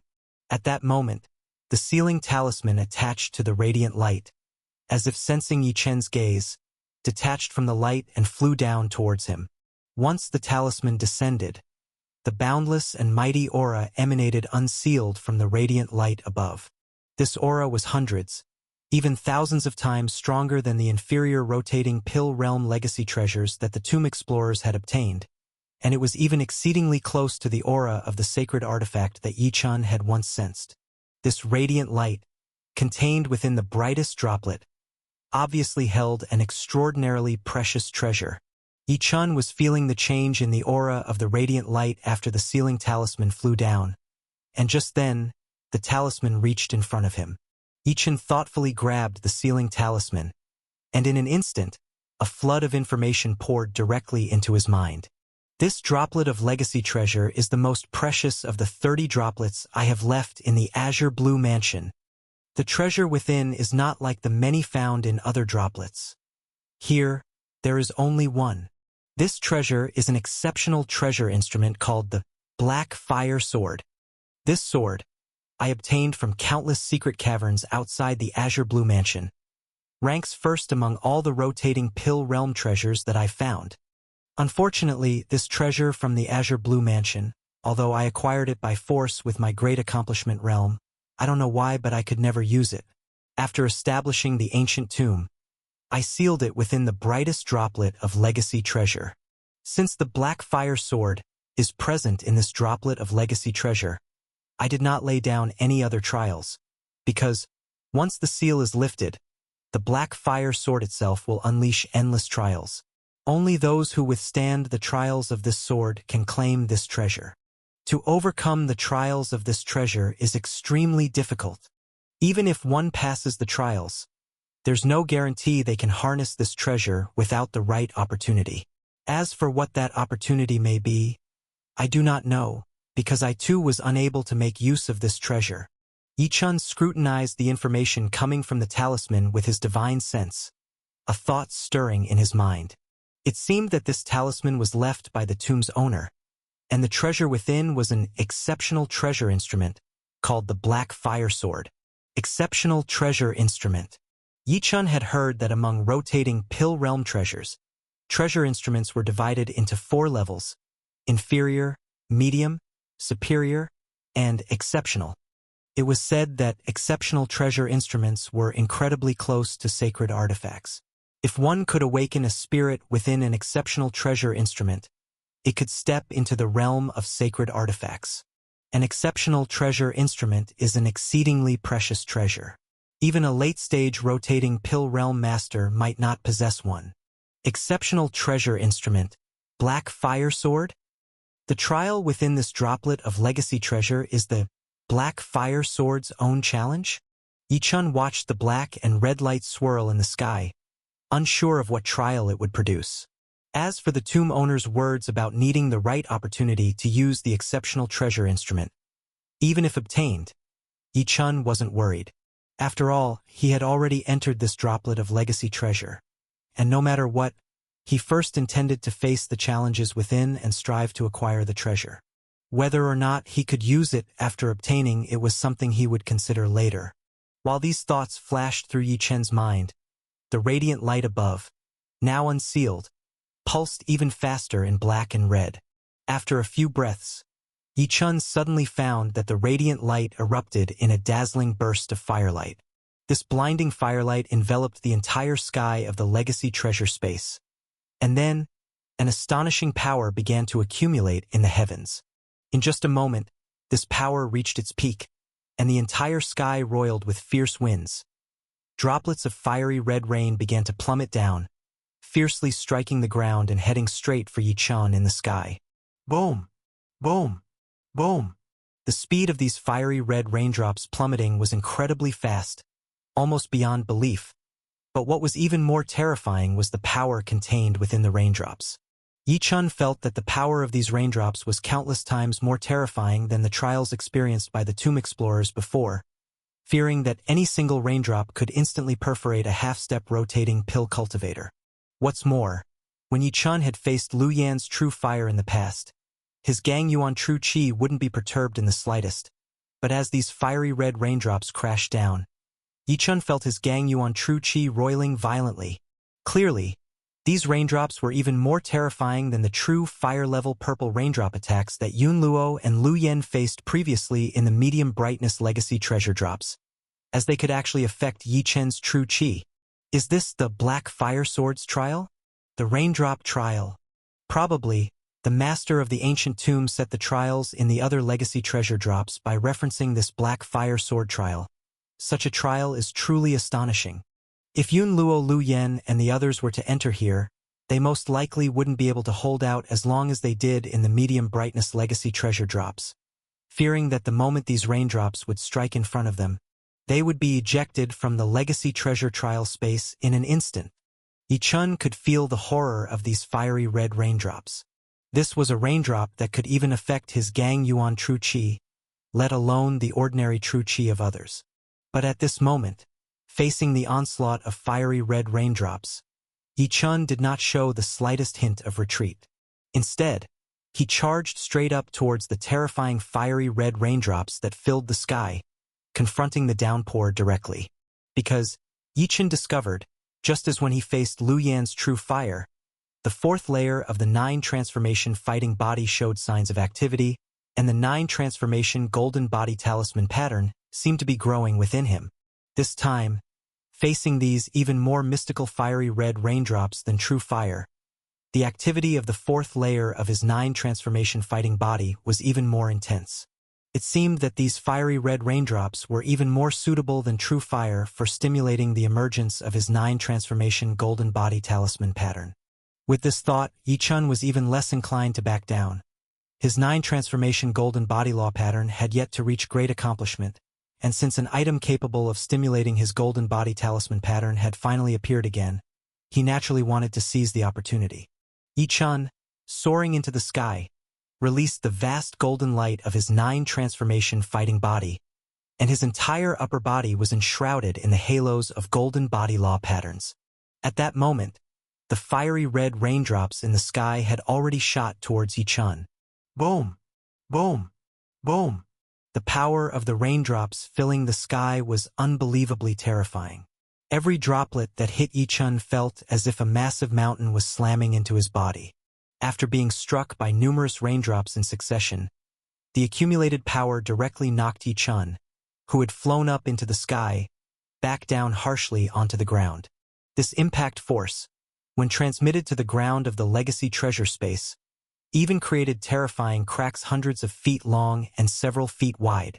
And the Gang Yuan true chi around Yi-chun's body was also greatly thinned by the force of the fiery red raindrops. However, at this moment Yi-chun, who had been struck down, wasn't injured in the slightest. Following the impact, the golden light of the 9 transformation fighting body around him grew even more intense. Boom! The shining Yi-chun, with more golden body law patterns enveloping his upper body, has evidently seen an increase. These fiery red raindrops indeed had a mysterious effect on the cultivation of Yi-chun's 9 transformation golden body talisman pattern. Seeing this situation, Yi-chun let out a loud roar, and with a fingertip thrust, he once again rushed towards the sky, facing the densely shooting fiery red raindrops. Boom! Boom! Boom! The raindrops kept falling. Layer upon layer of rain curtains accumulated terrifying power, repeatedly knocking Yi-chun down from the sky. But the next moment, Yi-chun would charge up into the sky again, facing the torrential fiery red rain pouring down. And with each of Yi-chun's charges, the golden body law patterns that enshrouded him became more numerous and denser, initially only covering Yi-chun's upper body, but gradually began to extend to his thighs. As the golden body law pattern strengthened, Yi-chun was able to withstand the battering of the rain for longer and longer. After being struck down by the fiery red raindrops a total of 35 times, Yi Chen's 9 transformation golden body talisman pattern had completely enveloped his entire body. This was a clear sign of the 9 transformation fighting body's 4th layer reaching minor accomplishment. All that was left was to truly harness the power of the golden body talisman patterns to step into the realm of great accomplishment for the 4th layer of the 9 transformation fighting body technique. At this time, when Yi Chen once again charged in the sky, he was already able to stand firm. Even if more fiery red rain poured down on him, he would no longer be knocked to the ground. Not only was he not knocked to the ground, but Yi Chen, bearing the downpour of raindrops, kept approaching the glowing treasure in the sky. In the midst of the fiery red rain pouring down, Yi Chen, with his black hair flying, shattered each of the mountainous fiery red raindrops upon impact, thanks to the tremendous power of the 9 transformation golden body talisman patterns of his 9 transformation fighting body. Looking at it this way, Yi Chen, with his successful cultivation of the 9 transformation golden body talisman patterns, would soon pass the fiery red rain trial and obtain the exquisite treasure instrument within the light, unless something unexpected happened. But of course, supreme treasure instruments were not so easily obtained. Once again, the unexpected happened. Just as Yi Chen neared the glowing treasure, still around 30 meters away, the treasure light that contained the supreme black fire sword seemed to sense Yi Chen's approach and changed once again. What had previously been a treasure light that violently pelted fiery red rain suddenly burst forth with endless black light. The instant the endless black light radiated, the entire sky no longer rained down fiery red, but turned into a sky filled with black rain. Chapter 228 Yi Chen and the Black Fire Sword. As the black rain poured down in an instant, Yi Chen, who was just over 30 meters away from the treasure light cluster, suddenly felt the Gang Yuan True Qi throughout his body directly immobilized. The Gang Yuan True Qi within Yi Chen's entire spirit sea just stopped running in an instant. Even the Gang Yuan True Qi outside his body completely solidified. Yi Chen's face changed dramatically in an instant. What in the world was this black rain, that it could even immobilize his Gang Yuan True Qi? This was the first time Yi Chen had encountered such a situation since he started cultivating Gang Yuan True Qi. Boom! Boom! Boom! Just as Yi Chen realized that the Gang Yuan True Qi throughout his body was immobilized, the suddenly changing black rain had already fallen in front of him. Yi Chen, who had been continuously closing in on the treasure light cluster, was once again struck by the black rain and knocked back towards the ground. This black rain had distinctly greater power compared to the previous red rain. Even with the 4th transformation of the 9 transformation fighting body cultivated to minor accomplishment, Yi Chen couldn't withstand the power of this black rain. Boom! This time, Yi Chen was slammed forcefully into the ground. Then the relentless black rain continued plummeting down on Yi Chen on the ground, each drop hitting so hard it kept driving him further into the earth, creating a huge pit around his body. By the looks of it, if Yi Chen couldn't hold on any longer, he would be directly struck out of this relic space by the black rain. The ultimate treasure, the Black Fire Sword, is indeed not so easy to obtain, as the power of the black rain continually hammered him downwards. Lightning bolts seemingly flashed through Yi Chen's mind as he thought of various countermeasures. With his Gang Yuan True Qi immobilized, his True Qi techniques were now rendered useless. And clearly, the 4th transformation of the 9 transformation fighting body was unable to resist the impact of this black rain. It seemed he had to use other means. In the moment Yi Chen's divine sense stirred, he instantly vanished from the deep pit in the ground, and in the next instant, he appeared at another location within this relic space. This technique was none other than the Void Instantaneous Change. Although the black rain could affect Yi Chen's True Qi, it couldn't affect his divine sense. With Void Instantaneous Change, Yi Chen could instantaneous movement directly to any location enveloped by his divine sense. Facing the immensely powerful black rain, unable to withstand it directly, Yi Chen finally made use of the Void Instantaneous Change technique. The moment Yi Chen appeared at another location, more black raindrops plummeted in front of him, and as they descended, Yi Chen vanished from that spot once again. The next moment, Yi Chen appeared directly in front of the treasure light cluster. This was clearly Yi Chun using instantaneous movement to dodge the strikes of the black raindrops, aiming to directly seize the black fire sword relic within the treasure light cluster. Boom! Just as Yi Chen's hand reached out for the treasure light cluster, sensing Yi Chen's approach for the third time after the red rain and the black rain, the treasure light cluster suddenly underwent a third transformation. Boom! In an instant, the entire treasure light cluster burst open, and a 3-foot-long ancient sword, flashing with black and red light, suddenly shot out from within the light. The black fire sword. This was indeed the true treasure within the treasure light cluster. The ultimate treasure, the black fire sword. At the level of ultimate treasure weapons, the black fire sword, as if completely sentient, sensed Yi Chen's grasp and shot straight out from the light cluster, darting about within the relic space. The darting black fire sword had an inconceivable speed, seemingly faster than any speed Yi Chun had ever unleashed. Such speed was likely beyond the reach of many in the rotating pill realm. Yi Chun could only pursue the black fire sword using instantaneous movement, but the flight path of the black fire sword was extremely unpredictable, with no rules to follow. Just as Yi Chen's divine sense detected the black fire sword and he instantaneous movement towards it, the black fire sword flew off to another location. In the end, the entire relic space had turned into a bizarre scene. An incredibly mystical sword with black and red colors flying ahead, with a young silhouette constantly appearing and disappearing behind it, attempting to grasp the sword but failing each time. After chasing for a whole stick of incense in time, Yi Chun still hadn't caught the darting black fire sword. When Yi Chun stopped in the sky, the black fire sword also came to a halt far away.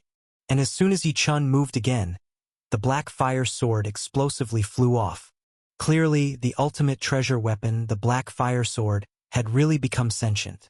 Ultimate treasure indeed. So sentient, it completely eludes my grasp.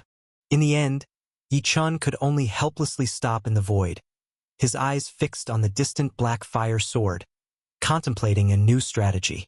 Even void instantaneous change was ineffective against this black fire sword. Could it be that there really was no way to obtain this ultimate treasure weapon? Yi Chun finally knew why the heavenly saint, the master of this ancient tomb, said that he had yet to find all the treasures in the secret chamber of Azure Blue Mansion. Just from this black fire sword alone, Yi Chun could see how hard these treasures were to come by. I don't have the strength of a heavenly saint and simply can't catch up to this black fire sword. What other methods can I use to catch it? A myriad of thoughts flashed through Yi Chen's mind in an instant. In the next moment, his eyes suddenly lit up. Boom! Instantly, countless threads of sword chi spirit liquid flew out from the sword palace acupoint between Yi Chen's eyebrows. Yi Chen's Gang Yuan True Chi was restrained, but he discovered that the sword chi spirit liquid nurturing the crimson fire flying sword was not restricted by the black fire sword and could still be used. The instant the sword chi spirit liquid flew out, Yi Chun reached out and grabbed it, and naturally, the entire sword chi spirit liquid instantly formed countless little swords. As soon as these little swords materialized, they wildly surged towards the black fire sword, engulfing it. Yi Chun actually intended to use these little swords to block the flight of the black fire sword. Even if it was for just an instant, he would then be able to use instantaneous movement to grasp the black fire sword. Boom! When countless little swords surged towards the black fire sword like a tidal wave, the sentient black fire sword felt these little swords. As an exceptional treasure, the black fire sword certainly wouldn't fear these little swords formed from sword chi spirit liquid. It vibrated its tip, and in an instant, sliced through countless little swords, its flight unimpeded. Clearly, the little swords formed from the sword chi spirit liquid simply couldn't stop the black fire sword. Not even for an instant. This situation did not cause Yi Chun to lose heart. He continued to manipulate the sword chi spirit liquid, forming little swords to halt the black fire sword's flight, and he also kept using the void instantaneous change ability to chase after the black fire sword. The scene became tense again.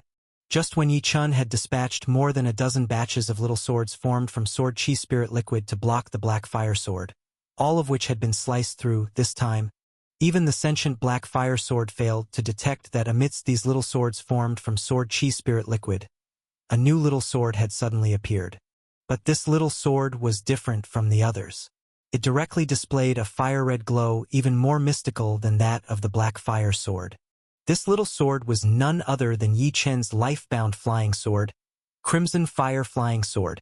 Yi Chen had, after using more than a dozen batches of little swords to block the black fire sword, mixed in the Crimson Fire Flying Sword, and wielded it as well. This time, the black fire sword still attempted to slice through the Crimson Fire Flying Sword like it had the others. But when the two swords collided, the Crimson Fire Flying Sword was not cut through and truly stopped the black fire sword. Although the Crimson Fire Flying Sword was only cultivated by Yi Chen into an upper-grade spiritual weapon, its inherent quality was that of a sacred artifact. And among sacred artifacts, the Crimson Fire Flying Sword was of the highest quality. After all, this was the reward Heavenly Saint Lien Yu obtained after winning the Heavenly Saint Realm Sword fighting tournament many years ago. A supreme treasure from the Sea God Palace in Chaotic Sea. Even though the Crimson Fire Flying Sword could not yet fully unleash the power of a sacred artifact, merely its sacred artifact quality allowed it to easily stop the black fire sword for an instant. This stoppage was only for a split second, and in the next moment the black fire sword noticed something was amiss. It tried to change direction, to not clash with the Crimson Fire Flying Sword again and to fly away from somewhere else. But by this time it was too late. Just as the black fire sword was stopped, a large hand suddenly appeared behind it and firmly grasped the black fire sword. Remarkably, it was Yi Chen who had invoked the Void Instantaneous Change ability and finally made his move. The Void Instantaneous Change ability, combined with the numbing effect of the Sword Chi Spirit Liquid and finally the blockade by the Crimson Fire Flying Sword, after several attempts, led to Yi Chen finally grasping the black fire sword in his hand. Boom! As soon as Yi Chen grasped the black fire sword, he felt a tremendous force pulling him downward. The black fire sword itself was incredibly heavy, probably weighing more than 1,000,000 pounds. At the same time that the sheer weight of the black fire sword tugged at him, the black fire sword in Yi Chen's grasp struggled wildly, clearly trying to break free from his palm. The sentient black fire sword, with its struggle coupled with its immense weight, almost managed to break free from Yi Chen's grip. If it weren't for Yi Chen instantly activating the immense strength of the fourth transformation of the 9 transformation fighting body, with countless 9 transformation golden body talisman patterns covering his body and holding on to the black fire sword with all his might, the black fire sword would have flown off again. But even though Yi Chen held on to the black fire sword, the growing force of the black fire sword meant that Yi Chen could not solely rely on strength to counter it, or else he would not be able to hold on and would be wrenched away. Yi Chen could only be pulled along by the black fire sword, making sure it couldn't fling him away. Boom! Boom! Boom! Suddenly, the 3-foot-long black fire sword, pulling Yi Chen, flew all over the relic space, crashing into the ground one moment, then soaring into the sky the next. Yi Chen, dragged up and down by the black fire sword, was battered and bruised. Had it been someone else, they might have long since been flung off by the black fire sword. But the more the black fire sword struggled, the more determined Yi Chen's will became, that he must subdue this black fire sword. Yi Chen was not like others. In the face of difficulty, he never gave up easily. As long as the black fire sword couldn't shake free from his palm, it had no chance of throwing him off. Chapter 229 Subjugation. Outside the treasure droplet, in the great hall of the outer azure blue mansion. All the tomb explorers who had entered the azure blue mansion were now staring at the brightest drop among the 30 treasure droplets that Yi Chen had entered. Yi Chen's choice to enter the most precious of these treasure droplets and face the most difficult challenge inside was beyond everyone's expectations. After all, those who had obtained treasures before had passed the tests in the dimmest treasure droplets. Even in the moderately bright droplets, none had withstood the challenges. Yet Yi Chen had multiplied the difficulty of the challenge so much by directly choosing the brightest treasure droplet, which, of course, shocked everyone with his boldness. They knew of Yi Chen's formidable strength, and while they could somewhat believe that Yi Chen might acquire a treasure in a moderately bright droplet, the idea of him getting one from the brightest droplet was inconceivable due to its difficulty. Impossible to succeed. The challenges of the moderate brightness are beyond what we can handle, not to mention the toughest challenge. In the crowd, Lu Yen, facing the brightest treasure droplet that Yi-chan had entered, had a look of certainty. A stick of incense. I'm afraid in less than the time it takes for one to burn, Yi-chan will be kicked out of this treasure droplet. Lu Yen had previously failed his examination and lost face, so now, he was waiting for Yi-chan to fail just like him. However, as the time of one incense stick quickly passed, Yi-chan did not get kicked out of the brightest treasure droplet as Lu Yen had predicted. Not only was there no movement after the time of one incense stick, but the same silence persisted even after 2 or 3 sticks. This indicated that Yi-chan had persisted in the most difficult challenge droplet for more than 3 incense sticks time. This completely stunned Lu Yen, and others changed their expressions. He has lasted more than 3 sticks of incense time in the toughest challenge droplet. Looking at it this way, with his strength, if he hadn't chosen the brightest, but had gone to challenge the moderately bright treasure droplets like Lu Yen and the others, he probably would have already successfully obtained the treasure by now. Yeah, I really don't know if Yi-chan can succeed, if he can pass the toughest treasure droplets challenge and acquire the treasure inside. The treasures inside are probably the most precious among all the treasures, right? Those who previously doubted Yi-chan's ability to succeed began to anticipate his success after he exceeded 3 sticks of incense time inside the brightest treasure droplet. Time continued to pass. When the waiting time for everyone outside reached 4 incense sticks, to their amazement, they saw the brightest treasure droplet shaking violently, as if it were being hit by a tremendous force. Is Yi-chan coming out? Everyone fixed their eyes on that brightest treasure droplet, waiting for Yi-chan to emerge from within. However, the droplet shook more and more violently, yet there was no sign of Yi-chan coming out. Unknown to the onlookers outside, the time when the treasure droplet shook was when Yi-chan had grabbed the black fire sword and was being wildly dragged around within the treasure space. Yi-chan had caught the black fire sword, but had not yet subdued the treasure instrument.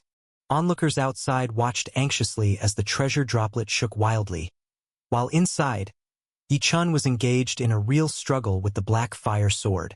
Boom! Boom! Boom! Inside the treasure droplet, in the sky and on the ground, Yi-chan and the black fire sword were colliding in a frenzy. The entire treasure space was already in tatters. If the ancient tomb's owner hadn't taken into account the power of the black fire sword and significantly reinforced the space inside the droplet, it probably would have been pierced through by now. Violent collisions, but they were not without purpose. Initially, Yi-chan was battered and bruised by the collisions, but as time went on, his grip on the black fire sword tightened, and he became increasingly adept at harnessing his body's strength. Yi-chan kept grappling with the black fire sword, never giving up the contest. Under these circumstances, with Gang Yuan true chi suppressed, it was a fight using the strength provided by the 9 transformation fighting body's 4th level, 9 transformation golden body talisman pattern. The more Yi-chan employed the 9 transformation golden body talisman pattern, the deeper his understanding of this 4th level's power, and when he was dragged by the black fire sword, shattering and tearing the ground of the entire treasure space, he finally fully mastered the power of the breakthrough 9 transformation fighting body. Yi-chan finally transitioned from just cultivating the 9 transformation golden body law pattern, enveloping his entire body, to truly wielding the power of the golden body law pattern, reaching the grand mastery of the 9 transformation fighting body's 4th level. The 4th level of the 9 transformation fighting body was equivalent to a low-grade heavenly martial technique. After cultivating a low-grade heavenly martial technique to grand mastery, Yi-chan was finally able to completely hold the black fire sword, and in the midst of being dragged around wildly, he began to gain a sliver of initiative. It was this slight initiative that led Yi-chan to begin communicating with the black fire sword while grasping it. As Yi-chan's consciousness fully enveloped the black fire sword, he could feel the sentient weapon's rage and restlessness. Clearly, the black fire sword was furious that it could not throw Yi-chan off. With a shift in his consciousness, Yi-chan began to infuse various sword intents into the black fire sword.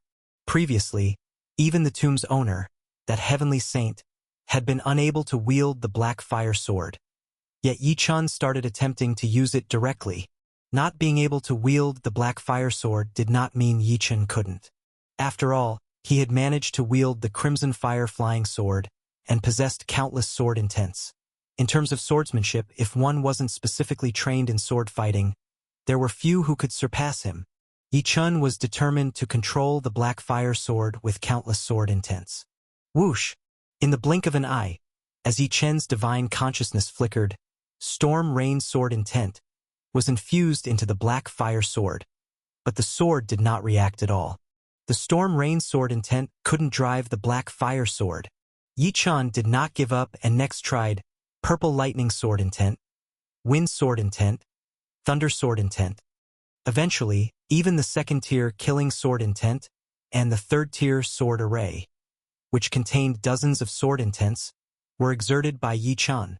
A single sword intent couldn't affect the black fire sword, but as Yi Chun poured dozens of sword intents into it, the sword finally began to show signs of difference from before. Bang! Bang! Bang! Just as Yi Chun was reaching the limit of his sword intents, the scabbard of the black fire sword, colored black and red, finally started to flicker with pattern after pattern of light. This was undoubtedly the black fire sword responding to Yi Chun's control. When 9 patterns of light had flashed on the scabbard, the sheath suddenly flew off, revealing the exceedingly bright blade of the black fire sword. What an incredibly mystical, bright blade! Upon inspection, one could see that the blade was engraved with one prohibition rune after another, totaling 81. Prohibition runes are the strange law patterns possessed by treasure instruments, with inconceivable might. A treasure instrument with just 20 prohibition runes is already powerful, but the full force of 81 prohibition runes, if activated, could certainly slay a late-stage spin dan expert. This is the might of a supreme-grade treasure instrument. However, Yi Chun was not yet able to activate all the prohibition runes. When he poured his strength and sword intents into the black fire sword, only 13 prohibition runes lit up. But the activation of these 13 prohibition runes signified that Yi Chun could truly control the black fire sword. The black fire sword, at last under Yi Chun's grasp thanks to the immense power of his 9 transformation fighting body, and after attempting numerous sword intents, was finally usable by Yi Chun. It's worth noting that even the original master of the ancient tomb, the heavenly saint, could not wield the black fire sword. Yet Yi Chun was already able to wield this mystical treasure sword. This was thanks to Yi Chun's strong will, the repeated collisions while being dragged by the black fire sword into the relic space without a hint of surrender, and, more importantly, his countless techniques, particularly those of the 9 transformation fighting body and numerous sword intents.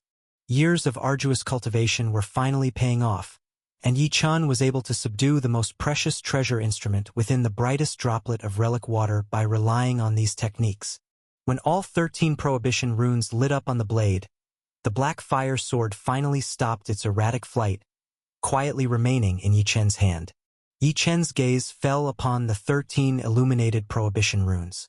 Treasure instrument prohibition runes turn out to be a kind of special might law pattern.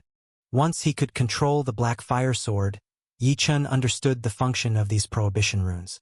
Out of the 13 active prohibition runes, 9 were strength runes. Once fully activated, the strength of the entire black fire sword would be astronomically immense, its sheer weight alone absolutely crushing countless Ling High Realm experts.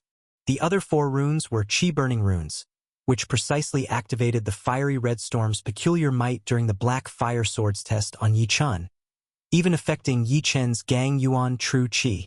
Upon activating these 4 Chi-burning runes, the snowy white blade of the black fire sword turned fiery red, instantly filling the air with an eerie Chi-burning essence. If Yi Chun were to fight with the sword at that moment, just the aura of the blade would burn his opponent's true Qi. Besides these 13 prohibition runes, there are 68 runes that I cannot activate at my current realm, but I can imagine that among them must be runes capable of binding true Qi. The black fire sword had previously unleashed a black storm, entirely binding Yi Chun's Gang Yuan True Qi. Yi Chun was keenly aware of the sword's even more powerful peculiar might, although he couldn't use this powerful ability now. As his strength increased, He would one day be able to unleash the entire might of this supreme-grade treasure instrument. After sensing the might of the black fire sword in his hand, Yi Chun reached out, and the flying scabbard flew straight back into his palm. Whoosh! Yi Chun inserted the black fire sword back into its sheath. Outside the relic water droplets. When Yi Chun had completely subdued the black fire sword and sheathed it, the brightest relic water droplet abruptly burst forth with endless black light. Everyone outside was stunned by this endless black light. Did he succeed? Did Yi Chun succeed? Earlier, those who had claimed relics emerged from the relic water droplets amidst bursts of endless light. Now, the way this relic water droplet reacted made everyone outside instantly think that Yi Chun had claimed a relic and was about to emerge from the droplet. Amidst the screaming of the people outside, they saw Yi Chun, who had entered the relic water droplet, flying out with a sword in hand. Yi Chun had indeed succeeded in obtaining a relic in the brightest relic water droplet. Chapter 233 Treasures. Boom! Boom! Boom! When Yi Chun burst forth from the treasure drop, everyone, including Jiang Yao and Fairy Nishang, rushed to greet him. My God! Yi Chun, you are so amazing. You actually made it through the brightest treasure drop. Is this the treasure from the brightest of those drops? What rank of treasure could it possibly be? As everyone flew towards Yi Chun, Jiang Yao, who was the most concerned about him, didn't even have the chance to speak before a half-step rotating pill impatiently looked at the ancient, black and red sword in Yi Chun's hand and exclaimed in astonishment. Not just the speaking half-step rotating pill, but many others also had their eyes fixed on the ancient sword in Yi Chun's hand. According to the rule of the 30 treasure drops, the brighter the drop, the more precious the treasure within. Yi Chun entered the brightest one, so his treasure, naturally, would be the most precious. Everyone was eager to know just what rank the rotating pill-level treasure Yi Chun had acquired was. Even Jiang Yao, after seeing that Yi Chun was all right, had her beautiful eyes fall upon the black fire sword in his hand, her gaze filled with curiosity as she appraised it. Yi Chun smiled at everyone and said aloud, "This is a supreme quality treasure instrument." Supreme quality treasure instrument. The words of Yi Chun made everyone at the scene gasp in astonishment. A supreme quality treasure instrument, that's something many rotating pill realm midstage, even late-stage experts, do not possess, an item incredibly close to a sacred artifact. Every appearance of a supreme quality treasure instrument could definitely cause a mad scramble among countless rotating pill realm experts. Let alone a supreme quality treasure instrument. Even a high-quality one holds a massive allure for rotating pill realm experts. Before, people were speculating that the brightest treasure drop might contain a high-quality treasure instrument, but it was beyond their imagination that what Yi Chun got was a supreme quality treasure instrument, even more precious than a high-quality one. Yi Chun, how many prohibition runes does your supreme quality treasure instrument have? Asked Fairy Nishang, who was standing by the side. Fairy Nixia, the teacher of Fairy Nishang, and the strongest in the 5th-ranked moon concealing sect, also possessed not a few treasure instruments. Of course, she only had 2 supreme quality treasure instruments. The 2 supreme quality treasure instruments she had, one contained 72 prohibition runes, the other 77, both immensely powerful. The more prohibition runes on a treasure instrument, the more powerful the instrument itself. Fairy Nishang was curious about how many prohibition runes Yi Chun's newly acquired supreme quality treasure instrument had, and how it would compare to the 2 owned by her teacher, Fairy Nixia, in terms of power. 81 prohibition runes, Yi Chun said, as he flicked the sword with his finger, causing the sheath of the black fire sword to fly into his other hand, revealing the gleaming blade. Everyone looked at the black fire sword in Yi Chun's hand and could indeed see the sword's shining surface engraved with one peculiar prohibition rune after another, totaling up to 81. 81 prohibition runes. Upon seeing the prohibition runes on the snow-white ancient sword held by Yi Chun, even the worldly and knowledgeable Fairy Nishang could not help but exclaim in admiration. Fairy Nishang knew what 81 prohibition runes represented.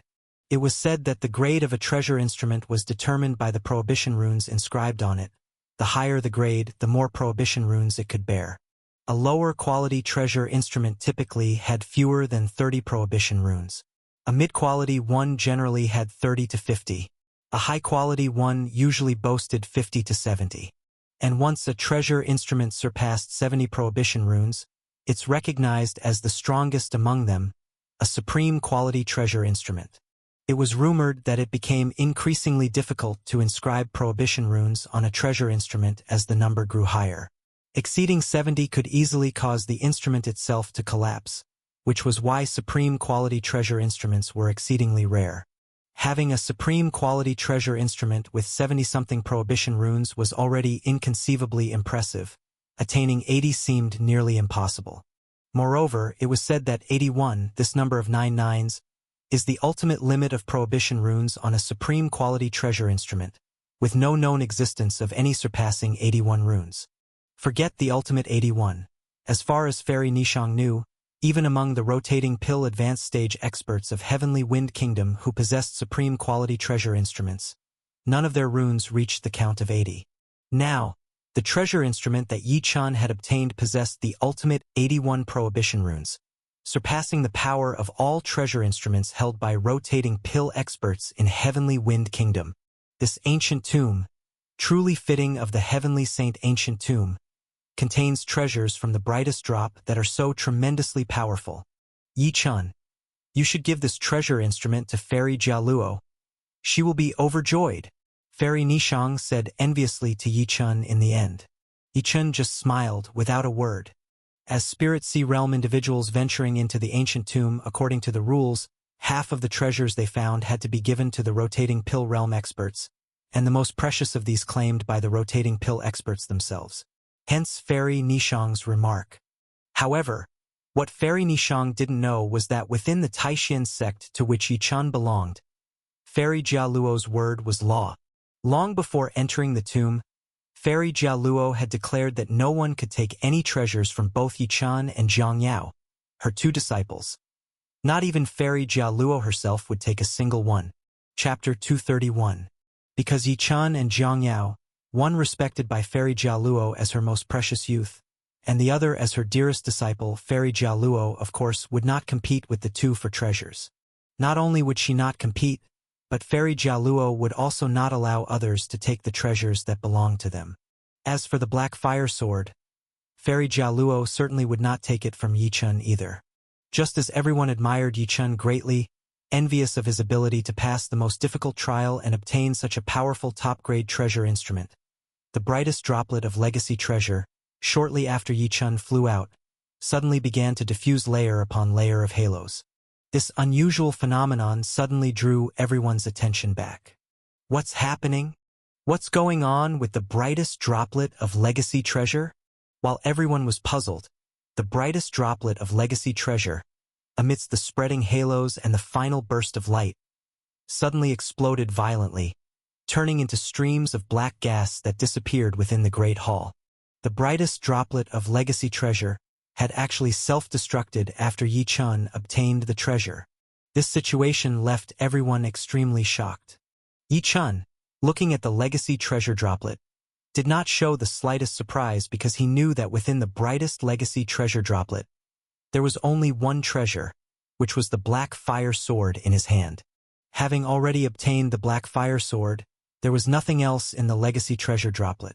Of course, it would no longer exist as a trial droplet. The self-destruction was probably a rule set by the ancient tomb's original owner. It's over. The brightest droplet of legacy treasure has exploded. We can't go inside anymore to find top-grade treasures. Many people lamented. If the brightest droplet of legacy treasure still existed and had real trials, these people would not have passed either. But the explosion of the legacy treasure droplet made them unable to restrain their disappointment. However, this feeling of disappointment did not last long. They soon realized that their disappointment was in vain, because after Yi Chun obtained the top-grade treasure instrument, everyone again started competing for the pills-level treasures within the remaining legacy treasure droplets. As a result, even those legacy treasure droplets that were slightly dimmer than the brightest one, aside from Yi Chun, not a single person could enter. Even when several people followed behind Yi Chun, trying to enter the slightly less bright legacy treasure droplets, They were kicked out immediately after just a short time inside. It was then that everyone truly understood how difficult and powerful it was for Yi Chun to pass the challenge of the brightest legacy treasure droplet. When many had wasted a chance at treasure hunting, even Fairy Nishang's attempt to challenge a legacy treasure droplet slightly brighter than the central brightness failed. Everyone knew they had no destiny with top-grade treasures. Their strength was insufficient to obtain top-grade treasures. Let alone top-grade treasures, they even had no opportunity to compete for the middle-grade ones. Only Fairy Jialuo, Yunluo Lu Yen, and others still had 2 chances to challenge the centrally bright legacy treasure droplets. They could only go to the dimmest legacy treasure droplets to compete for the lowest-grade pills-level legacy treasures. After all, with only 3 chances, having already failed once, they had come to understand the difficulty of the legacy treasure droplets and were naturally unwilling to waste another chance. As a result, they kept entering the legacy treasure droplets and coming out again. The treasures everyone had obtained on the field were gradually becoming clear. Yi Chun had gained the most among all participants. During his 3 forays into the treasure droplets, Yi Chun had entered the brightest one first and had obtained the black fire sword. After that brightest treasure droplet exploded, Yi Chun successively entered 2 lesser ones and managed to secure 2 high-grade treasure instruments, one being high-grade garments for a female cultivator and the other a pill that would aid in reaching the heavenly saint realm. Yi Chun had no plans to use either the high-grade garments or the pill that could aid in advancing to the heavenly saint realm, intending to give them to Fairy Jialuo instead. Although Fairy Jialuo wouldn't actively take anything that belonged to Yi Chun or Zhang Yao, when these items were of little use to Yi Chun, and especially since the pill was even more important for Fairy Jialuo, he was naturally willing to offer them for Fairy Jialuo's use. Besides Yi Chun, of the 34 others who had survived to enter the Azure Blue Mansion's outer mansion hall, 23 had not managed to obtain even a single rotating pill-grade treasure after 3 attempts. Another 7 had each obtained 1 lower-grade rotating pill-grade treasure, whereas Lu Yen and Yun Luo, after failing once with the medium brightness treasure droplets, each gained a mid-grade rotating pill-grade treasure. Their 3rd attempts at the treasures all ended in failure, while Fairy Nishang successfully acquired 2 mid-grade rotating pill-grade treasures. To everyone's surprise, Zhang Yao had entered the medium brightness treasure droplets 3 times and hadn't failed once, securing 3 rotating pill-grade treasures, becoming the only tomb explorer other than Yi Chun to acquire 3 treasures in the field. Only Yi Chun knew, through Zhang Yao's telepathic message, that after entering the medium brightness treasure droplets, 3 treasures radiating an ice blue light had directly revealed their traces to her. These 3 ice blue light-emitting treasures gave Zhang Yao an inexplicably close and familiar feeling. These 3 items, much like the black fire sword obtained by Yi Chun, were treasures from the Azure Blue Mansion and were originally obtained by the ancient tomb master who, however, was unable to use them. As a result, Zhang Yao passed the 3 tests and acquired all 3 ice blue treasures, one of which was an ice blue garment, another an ice blue sword, and the 3rd an ice blue storage ring. These 3 treasure instruments were placed in the medium-grade brightness treasure droplets, and from the outside, they all appeared to be of mid-grade quality. But when Zhang Yao, who had truly acquired these 3 treasures, took them into her possession, she discovered hidden seals within them that were immediately activated. Consequently, the 3 mid-grade treasure instruments quality soared instantly, all reaching the level of supreme-grade treasure instruments. And among the supreme-grade instruments, they all possessed the same 81 seal patterns as the black fire sword, reaching the ultimate and most powerful extent of supreme-grade treasure instruments. When Zhang Yao shared this with Yi Chun, even he was completely astonished.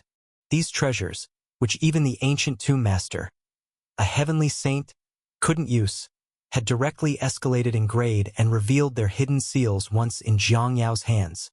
And these treasure instruments had all come from the Azure Blue Mansion.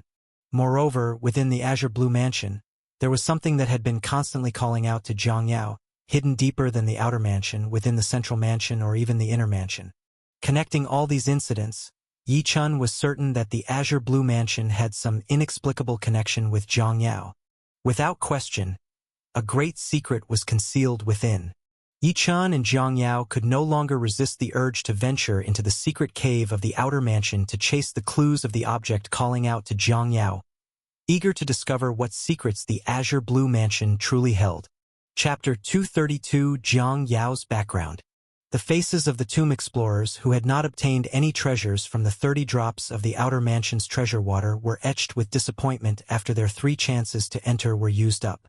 However, in addition to the treasures hidden within the drops of treasure water in the outer mansion, there also existed treasures in the countless secret alcoves at the end of each passage on the walls of the Great Hall, so these people still had a chance to hunt for treasures.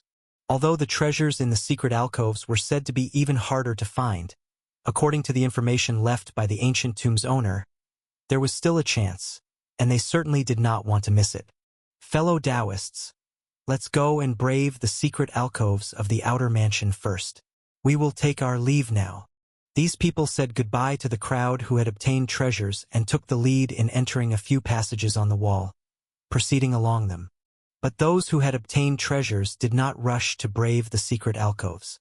Many were able to enhance their combat strength simply by refining the treasures they had obtained from the drops of treasure water, so naturally, they wanted to do that first. In this way, when they entered the secret alcoves, they would be stronger, and the chances of obtaining treasures would be greater. For a while, those who remained in the great hall sat cross-legged and began refining the treasures they had just obtained. Yichun and Jiang Yao also sat cross-legged on one side of the great hall, starting to refine their treasures. Of the 3 treasures Yichun had obtained, he planned to give the vestment robe and the pills that were helpful for the assault to divine status to Fairy Jialuo, so there was no need for him to refine those. The only item he needed to refine was the Black Fire Sword. The refining of the supreme treasure instrument Black Fire Sword was much simpler than when Yichun first obtained and refined the Crimson Fire Flying Sword. When he first acquired the Black Fire Sword in the drop of treasure water, Yichun had connected with the sword with his divine sense and already knew the method of refining it. But since he had not had the chance to refine the sword after leaving the drop of treasure water, now was the perfect time to refine it properly. Swoosh! Yichun, sitting cross-legged on the ground, pointed at the Black Fire Sword, and the 3-foot-long Black Fire Sword flew up, its scabbard separating from the treasured sword and hovering in front of Yichun. Yichun's gaze began to inspect the patterns on the scabbard and the prohibition runes on the sword blade. After thoroughly inspecting them, with a light tap of his finger, 3 drops of essence blood flew out from it. 1 drop heading straight towards the scabbard, while the other 2 flew directly into the blade of the sword. Then Yichun closed his eyes. The Black Fire Sword's scabbard and blade, now infused with Yichun's essence blood, began to buzz as they vibrated. Gradually, a faint light began to emanate from the Black Fire Sword, completely enveloping Yichun in the glow. This glow lasted for the duration of a stick of incense. Then, the hovering Black Fire Sword blade and scabbard rejoined, and as they did, Yichun, who was sitting cross-legged, also opened his eyes. At this moment, Yichun, looking at the hovering Black Fire Sword in front of him, revealed a slight smile. The supreme treasure instrument, Black Fire Sword, is finally completely refined. From now on, the master of this sword is me. After being refined with essence blood, the sword no longer had any rejection towards Yichun and was completely at his command. Black Fire Sword, 81 Prohibitions. When Yichun first obtained the Black Fire Sword, he had a rough understanding of it after a cursory inspection. Now, having completely refined the sword, Yichun's understanding of the Black Fire Sword deepened even further. Yichun finally knew how to use the various prohibition runes inscribed upon it. Although he couldn't yet activate all 81 prohibitions on the sword blade, he was now fully aware of how to use the 13 prohibitions he could activate in combat. Let's see how Jiang Yao is doing with refining her 3 treasures. Having finished refining the Black Fire Sword, Yichun grabbed into the air, and the Black Fire Sword fell into his hand before he turned to look at Jiang Yao, who was sitting cross-legged beside him. At that moment, Jiang Yao's waterfall-like black hair fell behind her. The young girl's eyes were closed, her long lashes trembling slightly and stirring the heart. Her petite face was serious as she refined the treasures, her fair and delicate skin, and the charming dimples on her cheeks made Yi Chun stare in awe. This was the girl he liked, truly a girl of utmost beauty. Yi Chun then looked at the three treasures in front of Jiang Yao. One of the treasures was an icy blue vestment robe that radiated a soft icy blue glow, so gentle and soft. The second was an icy blue treasured sword, and as Yi Chun looked towards the scabbard, he saw an exquisite carving of a mythical ice phoenix etched upon it. As for the third item, the ice blue storage ring, it was indeed a tiny treasure. The storage ring floated in the air, emitting a faint ice blue glow. These three treasures are all from the Azure Blue Mansion, and after Jiang Yao obtained them, the hidden prohibitions emerged, elevating to the level of supreme treasure instruments. Yi Chun commented, I really want to know what connection there is between the Azure Blue Mansion and Jiang Yao. Yi Chun had heard Jiang Yao speak of her origins. From the time she could remember, she had been cultivating alongside Fairy Jia Luo of the Taishan sect. Jiang Yao herself did not know where she came from or who her parents were. The girl also asked her master, Fairy Jia Luo. Fairy Jia Luo said it was 16 years ago when she was traveling the world. She happened upon a mountain in the central region of the barbaric wilderness continent, and by chance heard an odd cry that sounded like a phoenix. A phoenix, that is truly a divine mythical beast, a legendary existence. Such cries were only recorded in the annals of the barbaric wilderness continent, with no one actually having seen a phoenix on the continent, let alone in the upper realm's minor spirit realm, where they had only heard of a few sightings of such divine creatures. And now, in this very ordinary mountain, she heard the cry of a phoenix? Filled with curiosity and doubt, Fairy Jia Luo flew toward the mountain and found the infant Jiang Yao. However, there was no one else around, and that phoenix cry she thought she might have misheard, as no spirit beasts were to be seen. Fairy Jia Luo did not know Jiang Yao's origin, and thus Jiang Yao herself knew even less about her own background, until she grew up and discovered a set of hidden secret skills within her bloodline. Jiang Yao began to diligently cultivate this secret technique from her bloodline. The girl knew that only by truly strengthening this set of bloodline secret skills could she possibly find clues to her own origin. Yi Chun thought about the somewhat baffled and lost look on Jiang Yao's face when she talked about her origin, and he felt a pang of heartache. Now, these three ice blue treasures from the Azure Blue Mansion, along with the icy blue spirit pattern of the bloodline secret skills cultivated by Jiang Yao, all shared a similar color, and there was also this strange feeling from the Azure Blue Mansion that made Jiang Yao feel a constant call. All this was very likely related to Jiang Yao's origin. This naturally made Yi Chun, who was so concerned for Jiang Yao, keen to help her search the Azure Blue Mansion for clues. Just as Yi Chun was lost in his thoughts while watching Jiang Yao, the critical moment for her to refine the three treasures finally arrived. Whoosh! Whoosh! Whoosh! Jiang Yao, with her eyes closed, lightly pinched her fingers to form a spell, and the first of the three treasures before her, the ice blue vestment robe, suddenly erupted in bursts of ice blue light. Amid the blaze of this light, the ice blue robe flew in front of Jiang Yao, and in the flow of the light, the ice blue robe, like an aura, melded into the clothes Jiang Yao was wearing. The original form of the vestment robe disappeared, but now the goose-yellow clothes Jiang Yao wore were adorned with touches of ice blue light, incredibly mystical and beautiful.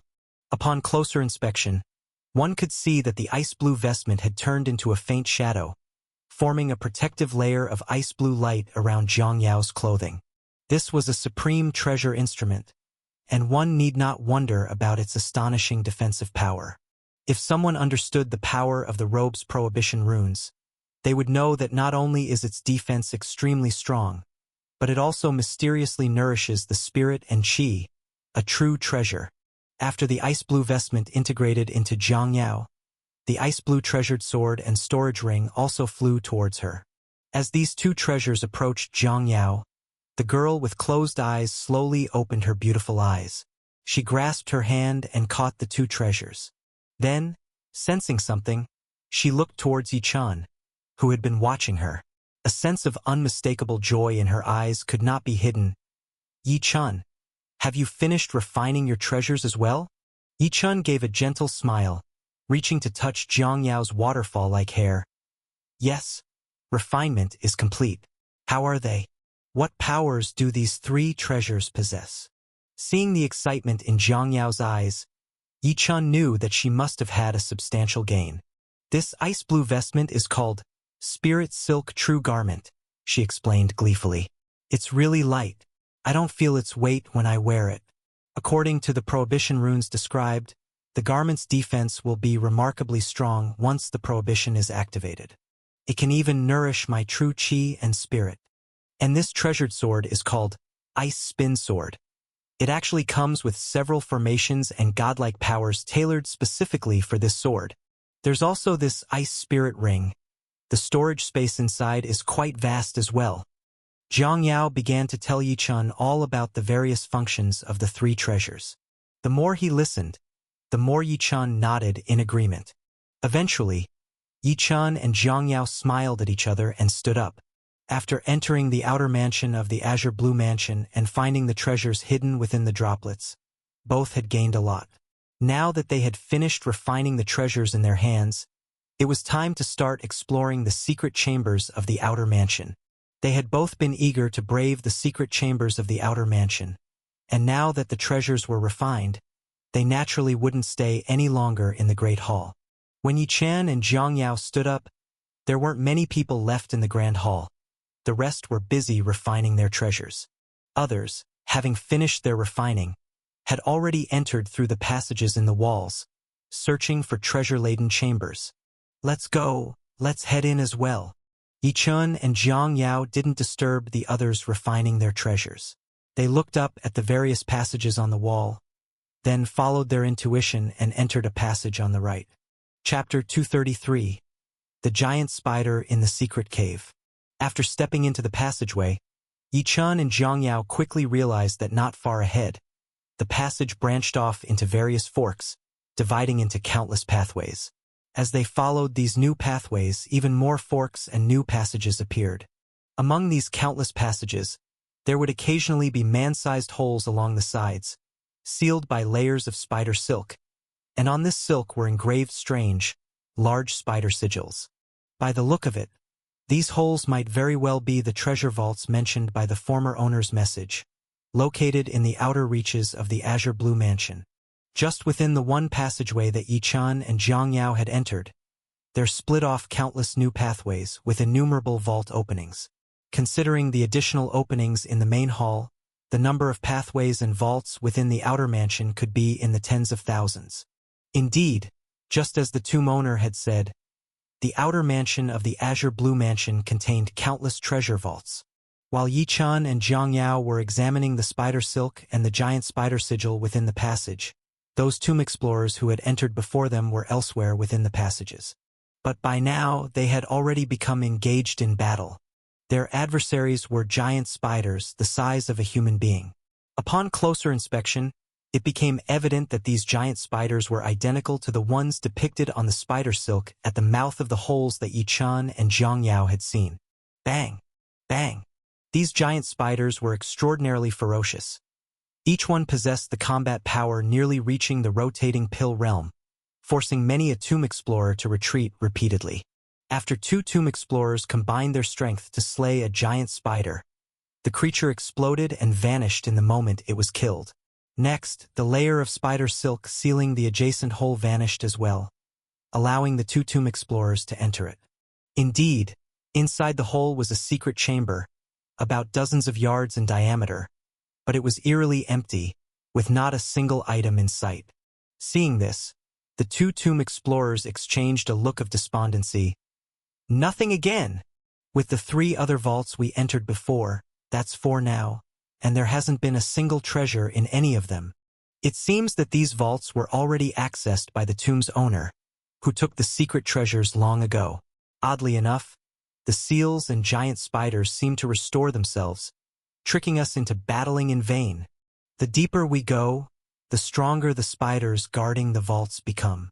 That giant spider just now took us a long time to fight. If we can't find a vault with treasures soon, I'm afraid we won't be able to fend off those more powerful spiders. The two of them grumbled a bit, then left the secret chamber to continue forward. Not long after they left, The spider silk seal and the giant spider sigil at the vault they had entered restored themselves once more. Shortly thereafter, another tomb explorer arrived at the same vault. As he attempted to break into it, the giant spider sigil on the spider silk seal began to glow and transformed into a giant spider the size of a human being, engaging the tomb explorer in combat. This sort of scene was happening at various vaults. Any tomb explorer attempting to enter a vault would be blocked by the spiders from the spider silk seals at the entrances. It seemed that these seals and spider sigils were acting as guardians for these vaults.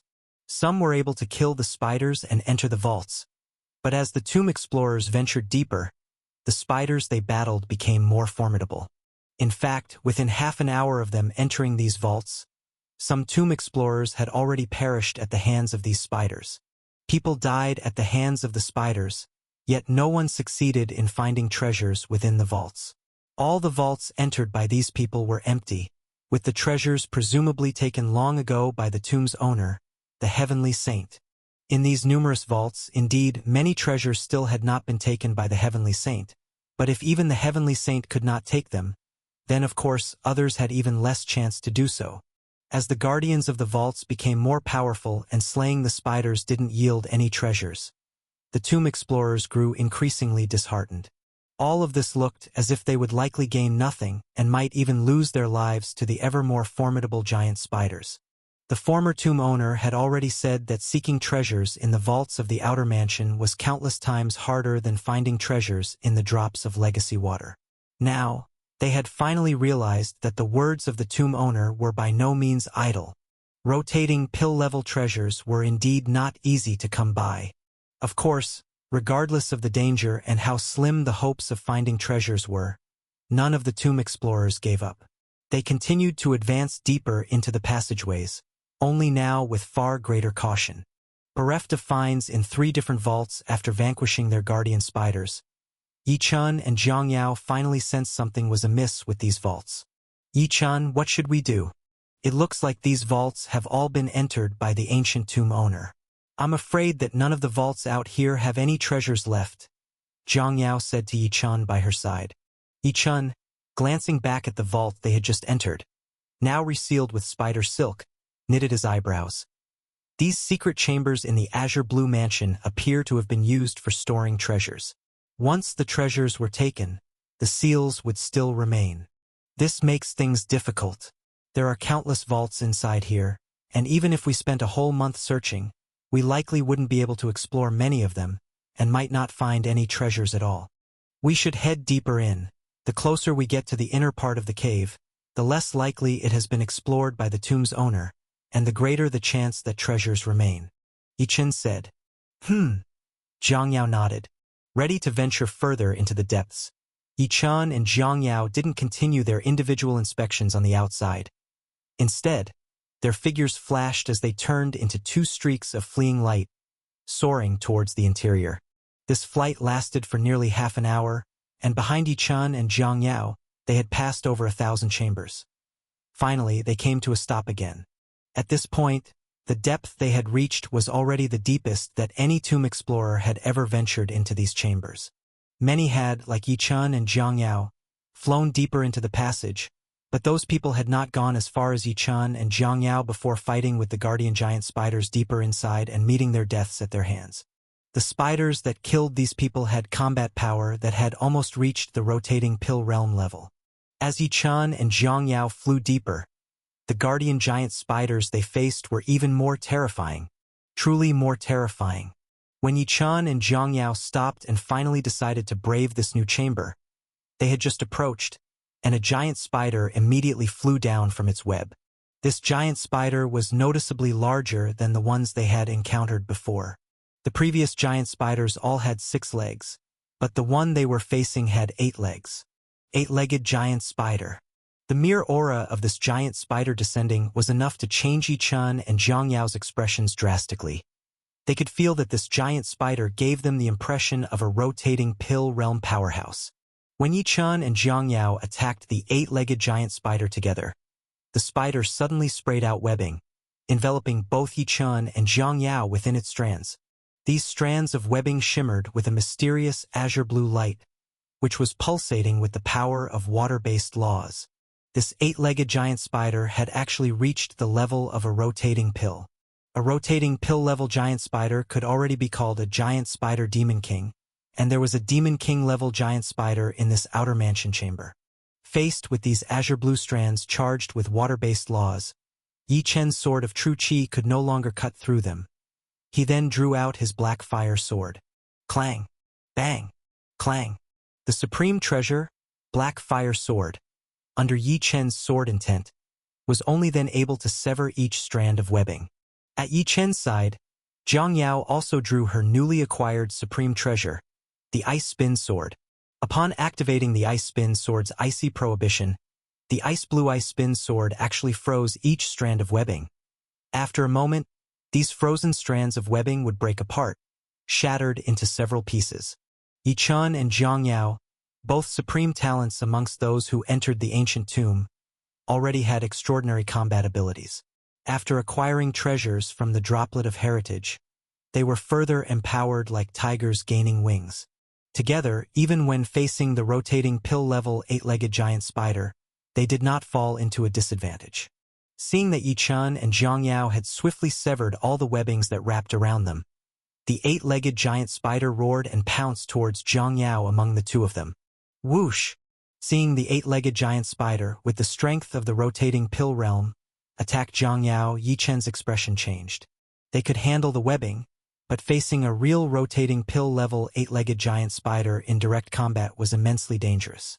Of course, Yi Chen wouldn't let Zhang Yao face such danger alone. With a quick focus of his mind, the crimson fire flying sword slashed directly in front of the 8-legged giant spider, and at the same time, with a light tap of his finger, a huge blue flower shot towards the giant spider. This enormous blue flower, like a bunch of blue flames in full blaze, was actually the king of earth fragrance flowers that Yi Chen had obtained back on the Fourth Sea Island. Yi Chen remembered that a warrior who had recognized this flower said it had remarkable effects on rotating pill-level demon kings, capable of weakening the combat power of a demon king somewhat. Now, faced with the assault from this 8-legged giant spider, Yi Chen directly utilized the king of earth fragrance flowers. Buzz! As soon as the king of earth fragrance flowers flew out and sensed the presence of the 8-legged giant spider, it shook on its own, and a fragrant aroma immediately enveloped the giant spider. Chapter 234 Phoenix Spirit. At the moment when they were enveloped by the aura of the king of earth fragrance flowers, the movement of the 8-legged giant spider unexpectedly paused on its own. Now, in the instant that the 8-legged giant spider paused, Yi Chen's crimson fire flying sword had already flown in front of it. Yi Chen's combat power, having undergone countless transformations, was already at a level where he could sweep through countless half-step rotating pills, and was comparable to the rotating pill level. As the 8-legged giant spider lunged at Zhang Yao, Yi Chen, worried about Zhang Yao getting hurt, unleashed his strongest fighting power. Buzz! The flying sword aimed at the spider was infused with Yi Chen's overwhelmingly powerful early spirit sea realm Gang Yuan True Qi, and even more so with his strongest sword intent, the heavenly Gang sword intent. This complete overlay caused the light bursting from the entire flying sword to be absolutely captivating. The crimson fire flying sword truly moved like a clump of the brightest red flames, instantly sweeping across the body of the 8-legged giant spider. Normally, Yi Chen would not fear the 8-legged giant spider in combat, let alone now that its combat strength was weakened by the king of earth fragrance flowers, coupled with Yi Chen's full outburst. Now, the giant spider, with depleted strength, could not withstand the sword technique unleashed by Yi Chen. It was just a light slash of red flame, and the spider, which had reached the rotating pill level, was directly bisected at the waist, killed on the spot. Boom! Instantly after, the 8-legged giant spider turned into a ray of light and vanished without a trace. Seeing the 8-legged giant spider disappear, Yi Chen finally relaxed a bit. He began storing both the king of earth fragrance flowers and the flying sword, and then turned to Zhang Yao to ask, "Are you okay?" "I'm fine." Zhang Yao gave Yi Chen a sweet smile. Seeing Yi Chen's worried expression, Zhang Yao felt very warm inside. Seeing that Zhang Yao was indeed all right, Yi Chen also let go of his worry. He looked at the cobweb seals on the nearby secret tunnel that had disappeared along with the killing of the giant spider and sighed slightly. Looking at this, the spider had reached the rotating pill level, but luckily it seems to be the weakest among those at the rotating pill level. It was probably just a spider that had just reached the early stage of rotating pill, or else we would have had a tough time dealing with it. A flicker of concern crossed Jiang Yao's beautiful eyes. Indeed, the deeper we go, the more formidable the spiders become. The owner of the ancient tomb back then couldn't even complete this outer tunnel with the heavenly saint realm. Yi-chun, I'm afraid we won't be able to reach the central mansion. After entering the azure blue mansion, Jiang Yao felt that the weird summoning for her was deeper within the azure blue mansion, in the central mansion, or even the inner chambers. But now, with even the outer chambers being so difficult to get through, let alone the central mansion and the inner chambers, Jiang Yao didn't know if she would be able to find that summoning thing, to see what it was that summoned her. Don't worry. Let's just try our best to push forward. We still have a month's time. How far we can go, we'll just go. Yi-chun reassured Jiang Yao. Jiang Yao nodded. Although there was something summoning her in the azure blue mansion, she would not let Yi-chun face danger. If it became too difficult to advance later on, she would rather not go after that summoning thing. Unbeknownst to them, just as the two delved deeper and after having slain the eight-legged giant spider, in the deepest chamber of the azure blue mansion, a phoenix feather placed on a white jade platform was now vibrating even more violently, emitting an icy blue divine light. Let's go and see if there is anything in here. With the guardian giant spider of the secret tunnel killed and the seals gone, Yi-chun and Jiang Yao naturally did not hesitate and went straight into the tunnel. To their disappointment, this secret chamber was still empty. Clearly, any treasures had already been taken by the owner of the ancient tomb thousands of years ago. If it were anyone else, after killing a demon king at the early rotating pill level and still coming up empty-handed, they would probably have lost the motivation to continue by now. But Yi-chun and Jiang Yao simply exchanged a glance, sighed, and then hand in hand, they continued on. The two went on to slay the spiders in the deeper tunnels and continued to investigate one tunnel after another. 10, 20, 30. With the help of the King of Earth Fragrance Flowers, or Yi-chun striking, or Jiang Yao taking action, or the two of them joining forces, they entered more and more tunnels and killed more and more early rotating pill-level spiders. Finally, in one of the chambers, they discovered a treasure that had not been taken by the ancient tomb's master. A phoenix hairpin that was also radiating an icy blue glow. By that time, the two had far outdistanced everyone else in their progress through the tunnels. Even Fairy Nishong, who was closest to them, lagged behind by hundreds of chambers. Heartened by the discovery of a new treasure, they set out once again towards the tunnel ahead. It was when they killed the 50th spider, which was on par with the early rotating pill level, and were nearly overpowered by the might of the spider, that suddenly, a boundless icy blue light burst forth from ahead. Then, the space in the corridor seemed to collapse as a huge claw reached into the passage. The two looked up at the massive claw above them and saw an enormous spider appear before them. This spider was over a kilometer long, as if it existed within the passageway. Yet the passageway couldn't possibly support such a massive creature. It seemed as though it was in another void, yet it appeared distinctly clear in front of Yi-chun and Jiang Yao. And the aura of this kilometer-sized giant spider was so vast that it was unbelievable. If the early-stage rotating pill-level spider they faced before was manageable, the sudden appearance of this terrifying giant spider was another matter altogether. They couldn't even think of opposing it. Yi-chun and Jiang Yao even felt that a mere breath from this spider could kill them both instantly. Yi-chun held Jiang Yao's hand tightly, his heavenly saint bracelet on his wrist already trembling. If this terrifying giant spider showed the slightest movement, Yi-chun would activate the heavenly saint law chain and battle the spider. As if sensing something, the terrifying spider glanced at Yi-chun's heavenly saint bracelet and then, to their astonishment, the spider actually spoke. A heavenly saint realm early stage battle bracelet? Unexpectedly, you, a mere child at the spirit sea realm, possess such a peculiar artifact. Upon saying this, the giant spider took another look at Yi-chun, its enormous face seemingly revealing a hint of a smile. There's no need to use your heavenly saint bracelet. Once, A heavenly saint at the early stage of the heavenly saint realm tried to enter my azure blue mansion central mansion and was directly driven away by me. Your bracelet is no match for me. Hum. The words of this terrifying giant spider made both Yi Chun and Jiang Yao's hearts shudder simultaneously. He had driven away an early-stage heavenly saint. Could it be that the one driven away was the owner of the ancient tomb? The two of them remembered that the owner of the ancient tomb had said he hadn't managed to break through the outer mansion and enter into the azure blue mansion central mansion and inner mansion. Could it be because this giant spider had obstructed him to be able to stop an early-stage heavenly saint? Could it be that this terrifying giant spider had reached the middle or even later stage power of the heavenly saint realm? Why was it here, blocking their path? Could it be that it also intended to drive them away? As Yi Chun and Jiang Yao held hands tightly, looking at the sky-descended terrifying giant spider, unsure of its intentions, the spider glanced at Yi Chun and then turned its enormous eyes toward Jiang Yao. Then, something unexpected happened. When facing Jiang Yao, the terrifying giant spider spoke with utmost respect. "May I ask how you are addressed?" Jiang Yao did not expect the terrifying giant spider to speak to her in such a manner.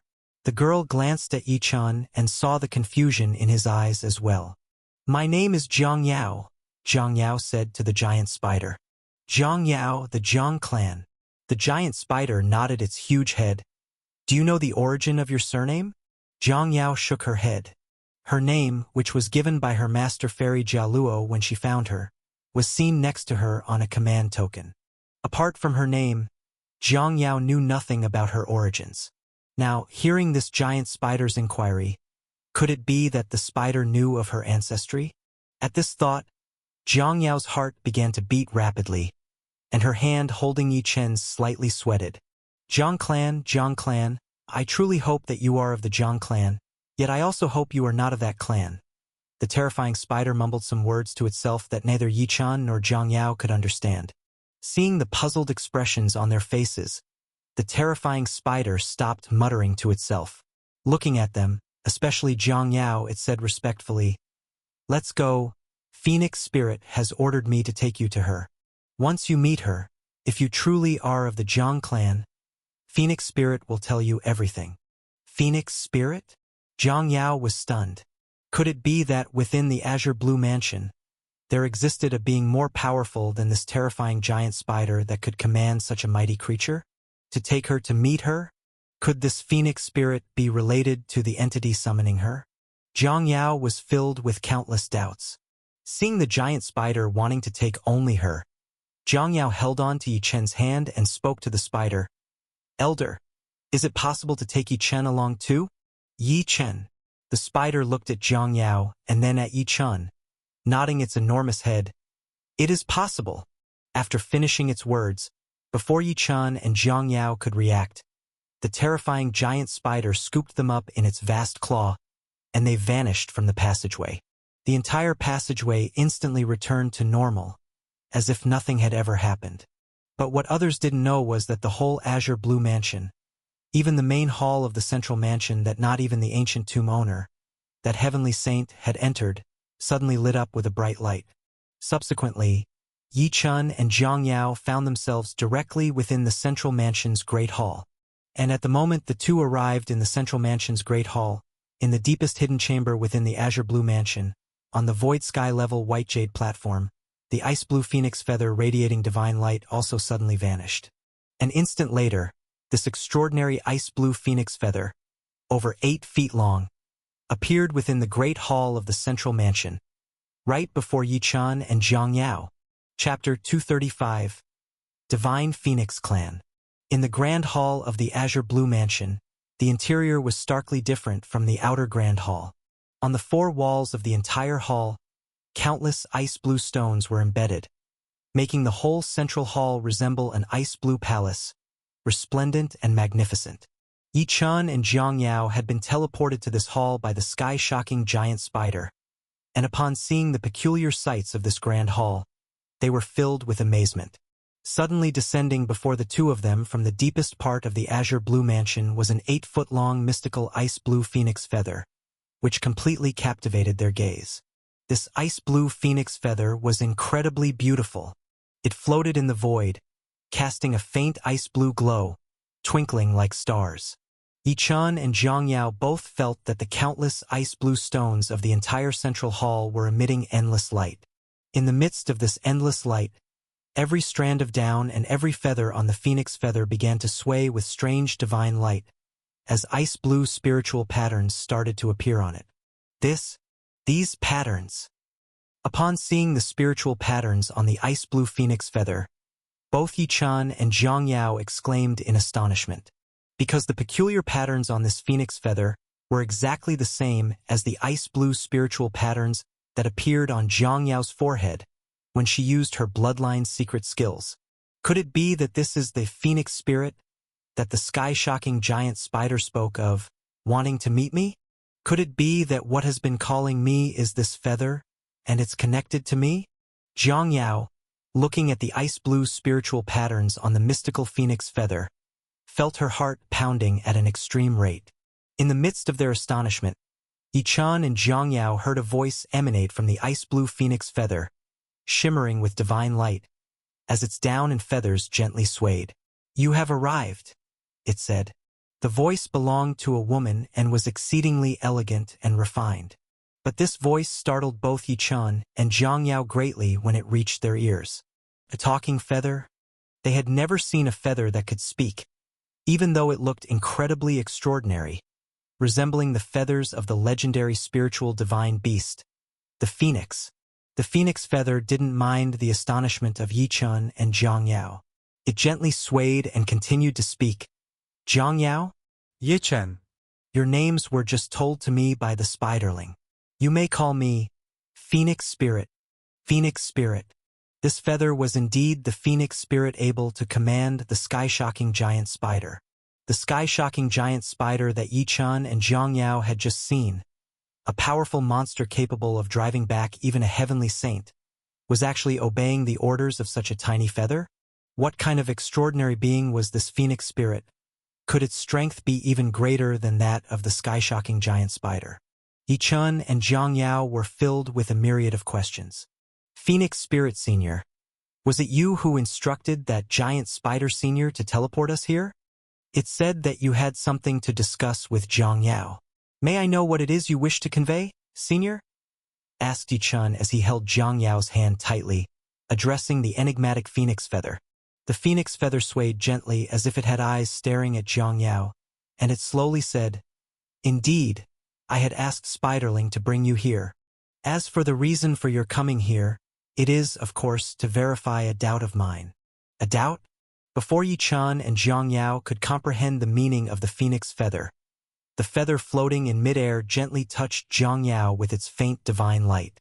Instantly, Zhongyao's entire being shone with a strange ice-blue light, and within that light, her waist-length hair began to grow wildly, reaching the length of several meters in an instant.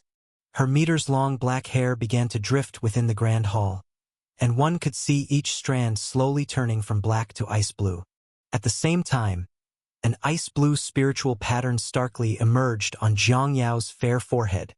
As her hair grew and danced wildly, and the ice-blue spiritual pattern appeared, inside Zhongyao, there unfurled a more than 100 meters long ice-blue phoenix spirit shadow. All this was an anomaly that would manifest when Zhongyao performed her bloodline secret skills. Yet now, without her own volition, it was involuntarily triggered by the mere touch of this phoenix feather. Yichun had seen the anomaly of Zhongyao's bloodline before. As he watched the giant ice-blue phoenix spirit shadow outside Zhongyao, he turned his gaze back to the shimmering phoenix feather, and a strange sensation suddenly surfaced in his heart. It was as if the phoenix feather was a part of the giant ice-blue phoenix spirit shadow emerging from Zhongyao. A peculiar thought flashed through Yichun's mind, and Zhongyao was also incredibly excited. She could sense that as her bloodline secret skills were activated, the aura of the ice-blue phoenix feather before her became familiar. It seemed that this phoenix feather was indeed related to Zhongyao's bloodline secret skills. At this moment, the phoenix feather, seeing the giant ice-blue phoenix spirit shadow outside Zhongyao, became even more excited in its voice. It really is the Divine Phoenix clan bloodline. It really is the Divine Phoenix clan bloodline. I wasn't mistaken. I actually found the Divine Phoenix clan bloodline in the lower realm. Senior. Yi-chun and Jiang Yao both looked at the marvelous phoenix feather, and the words Divine Phoenix clan bloodline within the phoenix feather's speech made them both tighten their breaths. It was very likely that these 5 words referred to Jiang Yao's bloodline. After the phoenix feather excitedly uttered those words, its emotions finally calmed down, and when it looked at Jiang Yao and Yi-chun again, its voice had taken on a different tone. You too must have many questions, don't worry. After I explain some things, you will understand a lot. Yi-chun and Jiang Yao both nodded, their gazes unwavering on the phoenix feather, knowing that it would reveal many things they were completely unaware of. You must know, the world you are in right now, above the barbaric wilderness continent, there is an upper realm known as the minor spirit realm, said the phoenix feather. Yi-chun and Jiang Yao nodded simultaneously. Both had heard of the minor spirit realm. The azure blue mansion was an artifact that the owner of the ancient tomb had obtained from the upper realm, the minor spirit realm. Moreover, Yi-chun had some connections with the minor spirit realm. Although he had never been to the minor spirit realm, he had entered the Thousand Lotus Cave abode. The owner of that abode, Heavenly Saint Qian-ji, had gone to the minor spirit realm. Additionally, the ancient god tower that Yi-chun had ventured into during his exploration of the ancestral secret grounds was from the Yen clan, one of the 6 ancient clans in the minor spirit realm.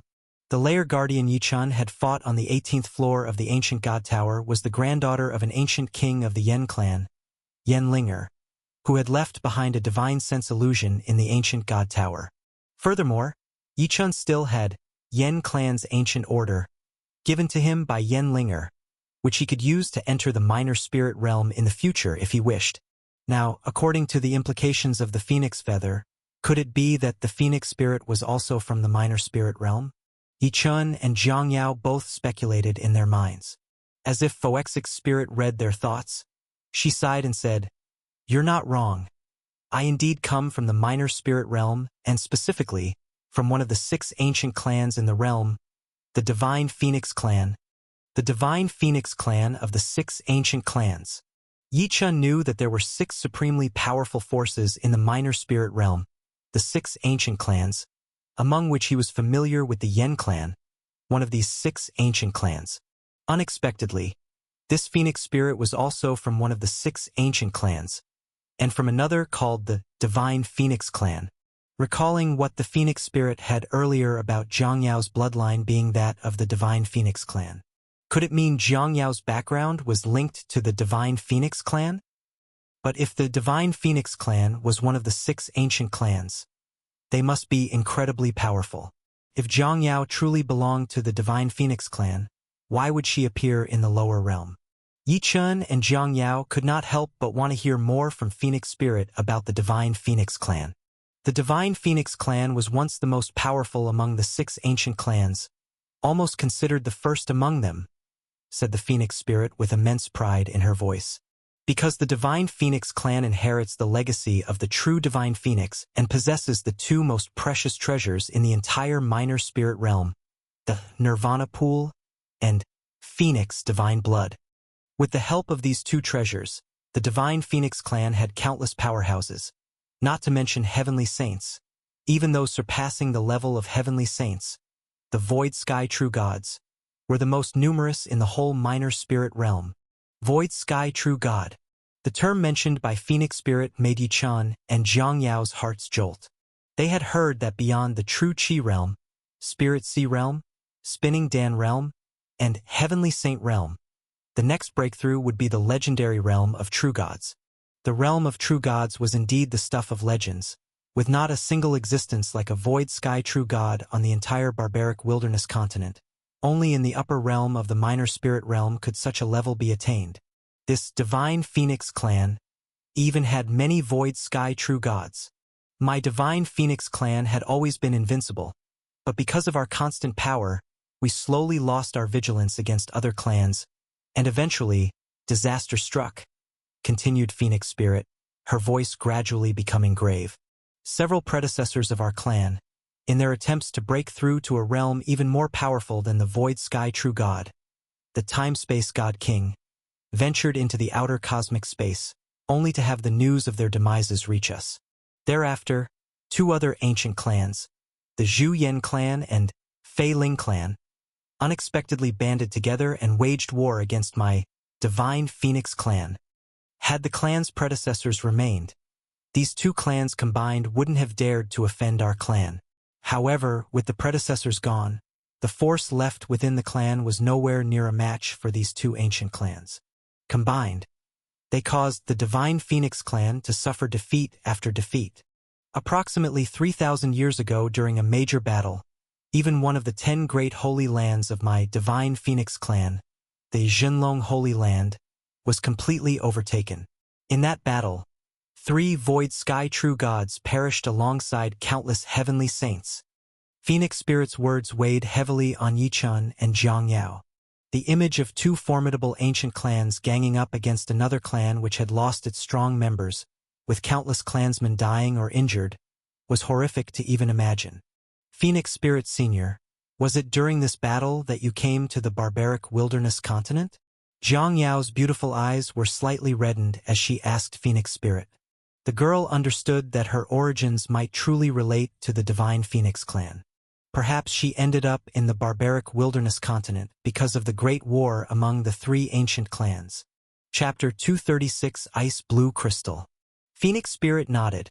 Although I am not a member of the Divine Phoenix clan, I also originate from the Divine Phoenix clan.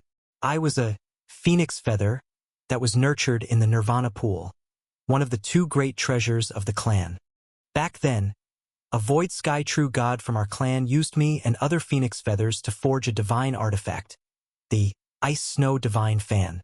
Later, when Jinlong Holy Land was besieged by the Vermilion Bird clan and the Flying Spirit clan, my master, the void sky true god, rushed to the Holy Land to join the great battle.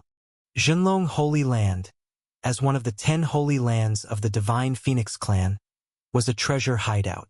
All the treasures were hidden within the Azure Blue Mansions in Jinlong Holy Land, just like the Azure Blue Mansions you have entered now. The outer mansion of the Azure Blue Mansion housed countless Dan-level treasures. The central mansion contained treasures of the Heavenly Saint level, and the inner mansion even had treasures of the Void Sky True God level. With the treasure hideout being attacked, the Divine Phoenix clan was understandably in a panic. But as the battle waged on for several years, and after losing 2 Void Sky True Gods, our clan was clearly at a disadvantage. At that time, other battles broke out elsewhere, and the other true gods of our clan simply could not make it in time to come to the aid of Jinlong Holy Land. Seeing the tide had turned, my master, the Void Sky True God, scattered his Ice Snow Divine Fan, dispersing thousands of phoenix feathers into the control array of thousands of Azure Blue Mansions, planning to escape with all the mansions. However, just as I entered this Azure Blue Mansion, the divine sense connection with my master broke. I knew that after the fall of 2 Void Sky True Gods, my master had also perished. In this Jinlong Holy Land War, our side lost 3 Void Sky True Gods. As my master perished, knowing he could no longer fend off the 2 clans from overrunning Jinlong Holy Land, he released all his divine power in an explosion, propelling the thousands of Azure Blue Mansions he could control across the entire minor spirit realm. Unwilling to let the treasures fall into the hands of the Vermilion Bird clan and the Flying Spirit clan. Although most of these treasures were still retrieved by the 2 ancient clans, the Azure Blue Mansion I was in was propelled to a more remote region. As a result, amidst the chaos, it fell into the hands of a heavenly saint. I am but a feather, and having been refined by my master, without his divine sense to control it, I could not manipulate this Azure Blue Mansion myself. I could only watch helplessly as this heavenly saint quietly took the Azure Blue Mansion back to the lower realm, to this barbaric wilderness continent. That heavenly saint tried multiple times to break into the inner mansion, but was repelled by the guardian of the central mansion, the sky-shocking giant spider you have encountered. It's a pity that the heavenly saint was quite cunning, managing to escape several times, but afterward, he no longer dared to enter the Azure Blue Mansion so casually. My power, too, was diminished due to the battle between my master and those ancient clan powerhouses and the final outburst, and I can only remain inside the azure blue mansion, silently recuperating. These words from the Phoenix Spirit finally made Yi-Chun and Jiang Yao understand. No wonder there were numerous treasure vaults within this azure blue mansion.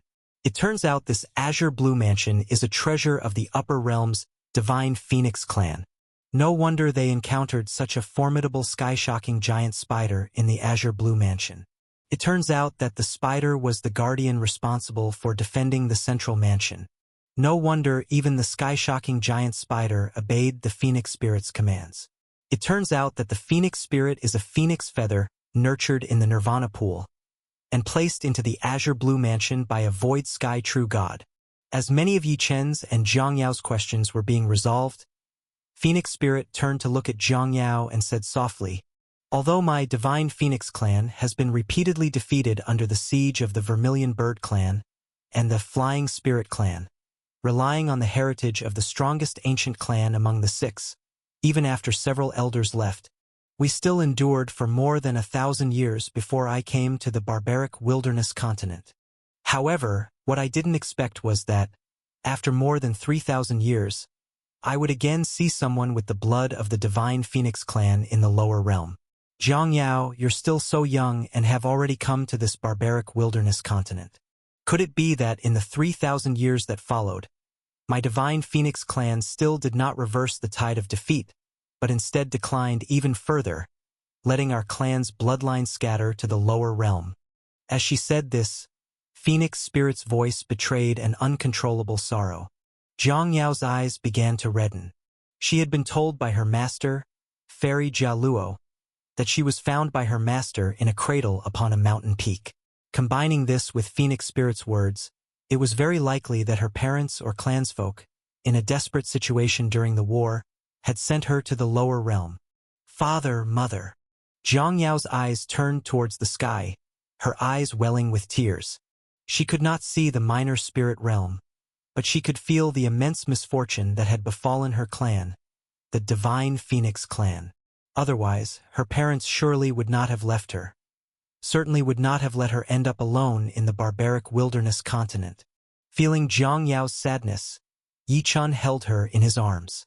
Although Yi-Chun didn't say anything, he held her very tightly. No matter where Jiang Yao came from or where she originated, he would take care of her and protect her from any harm.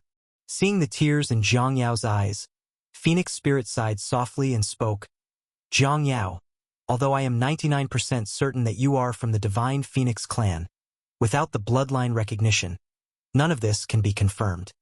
Inside this azure blue mansion, there is an ice blue crystal that can verify a clansman's bloodline.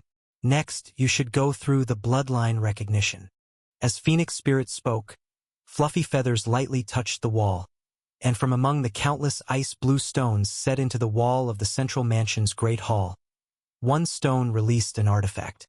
It was a six-sided crystal stone the size of a palm. The moment the crystal stone flew out, it headed towards Jiang Yao. "Jiang Yao, drip your essence blood onto the ice blue crystal, and the crystal will sense your bloodline. At the same time, the crystal bloodline will temporarily reveal your parents, showing the scene of your birth. It is very likely that we will be able to see the state of the divine Phoenix clan and what it has become." Parents? The scene of birth? Hearing Phoenix Spirit's words, Jiang Yao wiped her tears and nodded gently. She missed her parents whom she had never seen, and longed to see what they looked like. Yearning deeply, without any hesitation, Jiang Yao's fair finger touched the stone, and a drop of essence blood flew towards the crystal. As the essence blood flew toward the crystal, Yi-Chun, Jiang Yao, and Phoenix Spirit all fixed their gazes on the single drop. Buzz! In an instant, the drop of Jiang Yao's essence blood merged into the ice blue crystal. At the moment the essence blood merged with the crystal, the entire ice blue crystal vibrated soundly and then burst forth with endless brilliance. Bang! Bang! Bang! Bang! Bang! Bang! It could be seen that on the entire hexagonal ice blue crystal, all of the hexagonal sections, amidst the brilliance bursting forth, had completely turned into a flowing divine light, and at last, the entire ice blue crystal was emitting divine light. Seeing this situation, Phoenix Spirit cried out in disbelief, the true Phoenix bloodline of the divine Phoenix clan. Yichun and Zhang Yao did not yet understand the significance of the ice blue crystal emitting divine light in its entirety. But as Phoenix Spirit from the divine Phoenix clan, of course, knew what it represented. The hexagonal ice blue crystal, with 6 edges, represented the 6 major branches of the divine Phoenix clan. If it were the bloodline of one of the branches, it would light up one of the 6 edges of the ice blue crystal. Only the most fundamental and core true Phoenix bloodline of the divine Phoenix clan could make all 6 edges of the entire ice blue crystal light up, with the whole crystal emitting divine light. But how could a clan member with the true Phoenix bloodline end up in the lower realm? You see, clan members of the divine Phoenix clan with the true Phoenix bloodline live in the most core, divine Phoenix City. If divine Phoenix City were lost, it would mean that the entire divine Phoenix clan has been annihilated. Now, Zhang Yao with the true Phoenix bloodline appeared in the lower realm. Could it be that after the war thousands of years ago, the divine Phoenix clan was completely defeated and annihilated? Thinking this, Phoenix Spirit was on the verge of crying out loud. It couldn't help but look up towards the scene of Zhang Yao's birth as revealed by the ice blue crystal. As a result, it was seen that in a city with 8 colossal pillars reaching the sky, each pillar carved with a splendidly unparalleled phoenix, the entire city was engulfed in rolling flames. The flames surged to the sky, reaching tens of thousands of feet high. At the same time, countless powerful beings with overwhelming auras took flight within the city, heading towards the vast armies standing at the edge of the great city. It was also visible, among these myriad figures in the sky, a flying phoenix was pulling a chariot, racing across the sky, and from within the chariot, the crying of an infant could be heard. As 3 peerless warriors charged towards this chariot, 2 figures descended from the sky, blocking the 3 attackers. These 2 figures, one male and one female, the man tall and muscular, the woman extraordinarily supple and beautiful, and it could be seen that the woman's complexion was somewhat pale, as if she had just given birth not long before. This scene was only transiently displayed across the ice blue crystal, but when Zhang Yao saw these 2 figures, her entire mind boomed with a thundering sound. She knew that the crying infant in the chariot was herself as a baby, and she knew even more that those 2 guarding her were her father, her mother. Chapter 237, Phoenix Blood Pool. 17 years, for 17 long years, Zhang Yao had no knowledge of her heritage and had always longed for her parents. Unexpectedly, it was here in the azure blue mansion, a place fallen into the lower realm, that she learned the truth about her origins. She never imagined that her clan, the divine Phoenix clan, had suffered such a calamity. Even more unexpected was the way she saw her parents for the first time, through the ice blue crystal, as they protected her facing formidable enemies. Zhang Yao's tears finally fell. She missed her parents. She worried about them even more. Were they all right? The scenes within the ice blue crystal revealed countless armies besieging a city, armies that must belong to the Vermilion Bird clan and the Flying Spirit clan. With her parents facing battles against 3 peerless powerhouses, surrounded by legions with their fellow clansmen, could they be safe? Zhang Yao wished she could fly to the minor spirit realm right now to find her parents. Only by seeing them safe and sound would her mind be at ease. But Zhang Yao knew her current strength was insufficient to even enter the minor spirit realm, let alone find her parents. At this thought, Zhang Yao's heartbreak intensified. Watching Zhang Yao's tears fall, Yichun also felt a wave of sadness. It'll be fine, it must be fine. The Divine Phoenix clan is the strongest of the 6 ancient clans in the minor spirit realm. They will surely overcome this disaster. Yichun whispered comfortingly to Zhang Yao. Feng Ling at his side also seemed completely stupefied. Within the ice blue crystal, the city depicted, with its 8 heaven-reaching pillars each engraved with a phoenix, was recognized by Feng Ling. That was the very heart and the greatest stronghold of the entire Divine Phoenix clan, Divine Phoenix City. From the images, it was clear that the entire Divine Phoenix City was enveloped in war.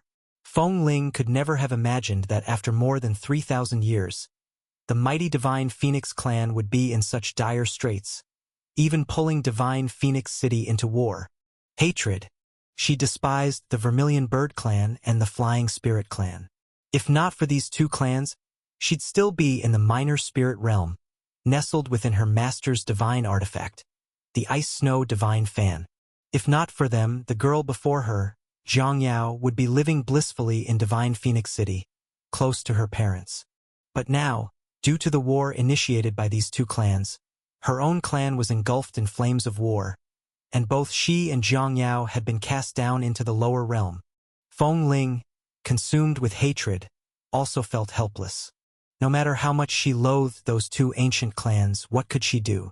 She was but a feather, her mighty powers mostly depleted, compelled to remain within the azure blue mansion.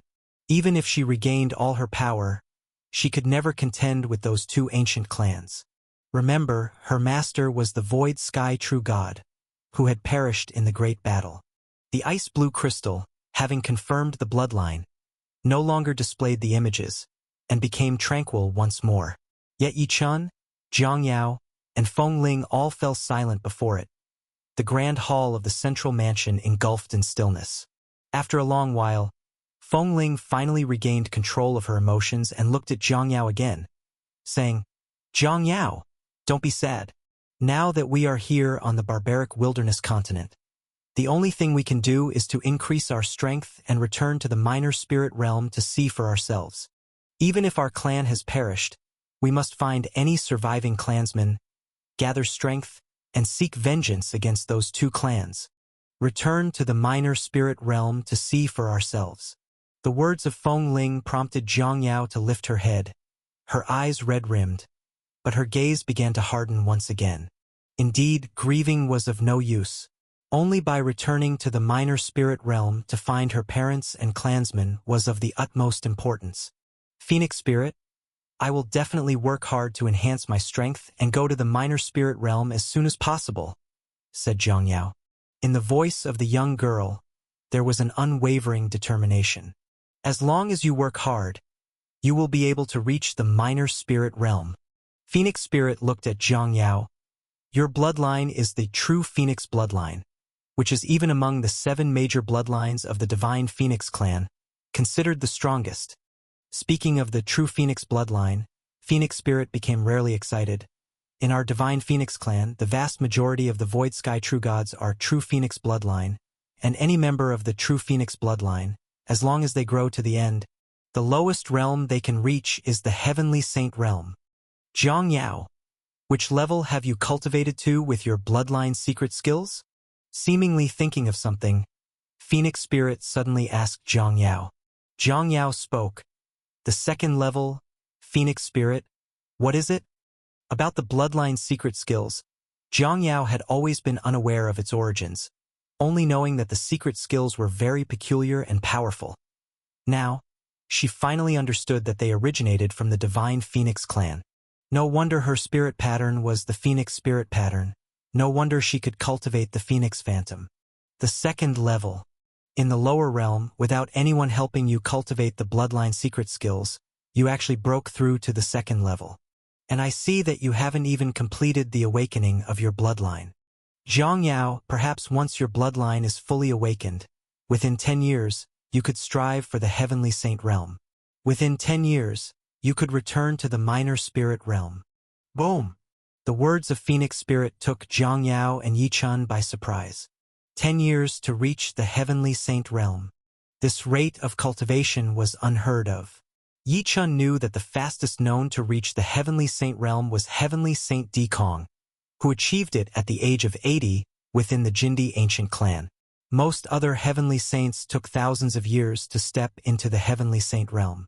If Zhang Yao could really make a push for the Heavenly Saint realm within 10 years, she would only be 27 years old. Could it be that the bloodline of the Divine Phoenix clan, the #1 powerful clan in the minor spirit realm, was so powerful? And returning to the minor spirit realm within 10 years, Yi Chun had heard that the minor spirit realm only opened once every 3,000 years, allowing passage through spatial rifts only when it was open. Since the master of this ancient tomb returned with the azure blue mansion from the minor spirit realm more than 3,000 years ago, it means that he must have returned during the penultimate opening, indicating that the most recent opening of the minor spirit realm was only a few hundred years ago. To enter the minor spirit realm again, one would have to wait at least another 2,000 years. To enter within 10 years, could there be another method to access the minor spirit realm? Phoenix Spirit seemed to sense their confusion and spoke.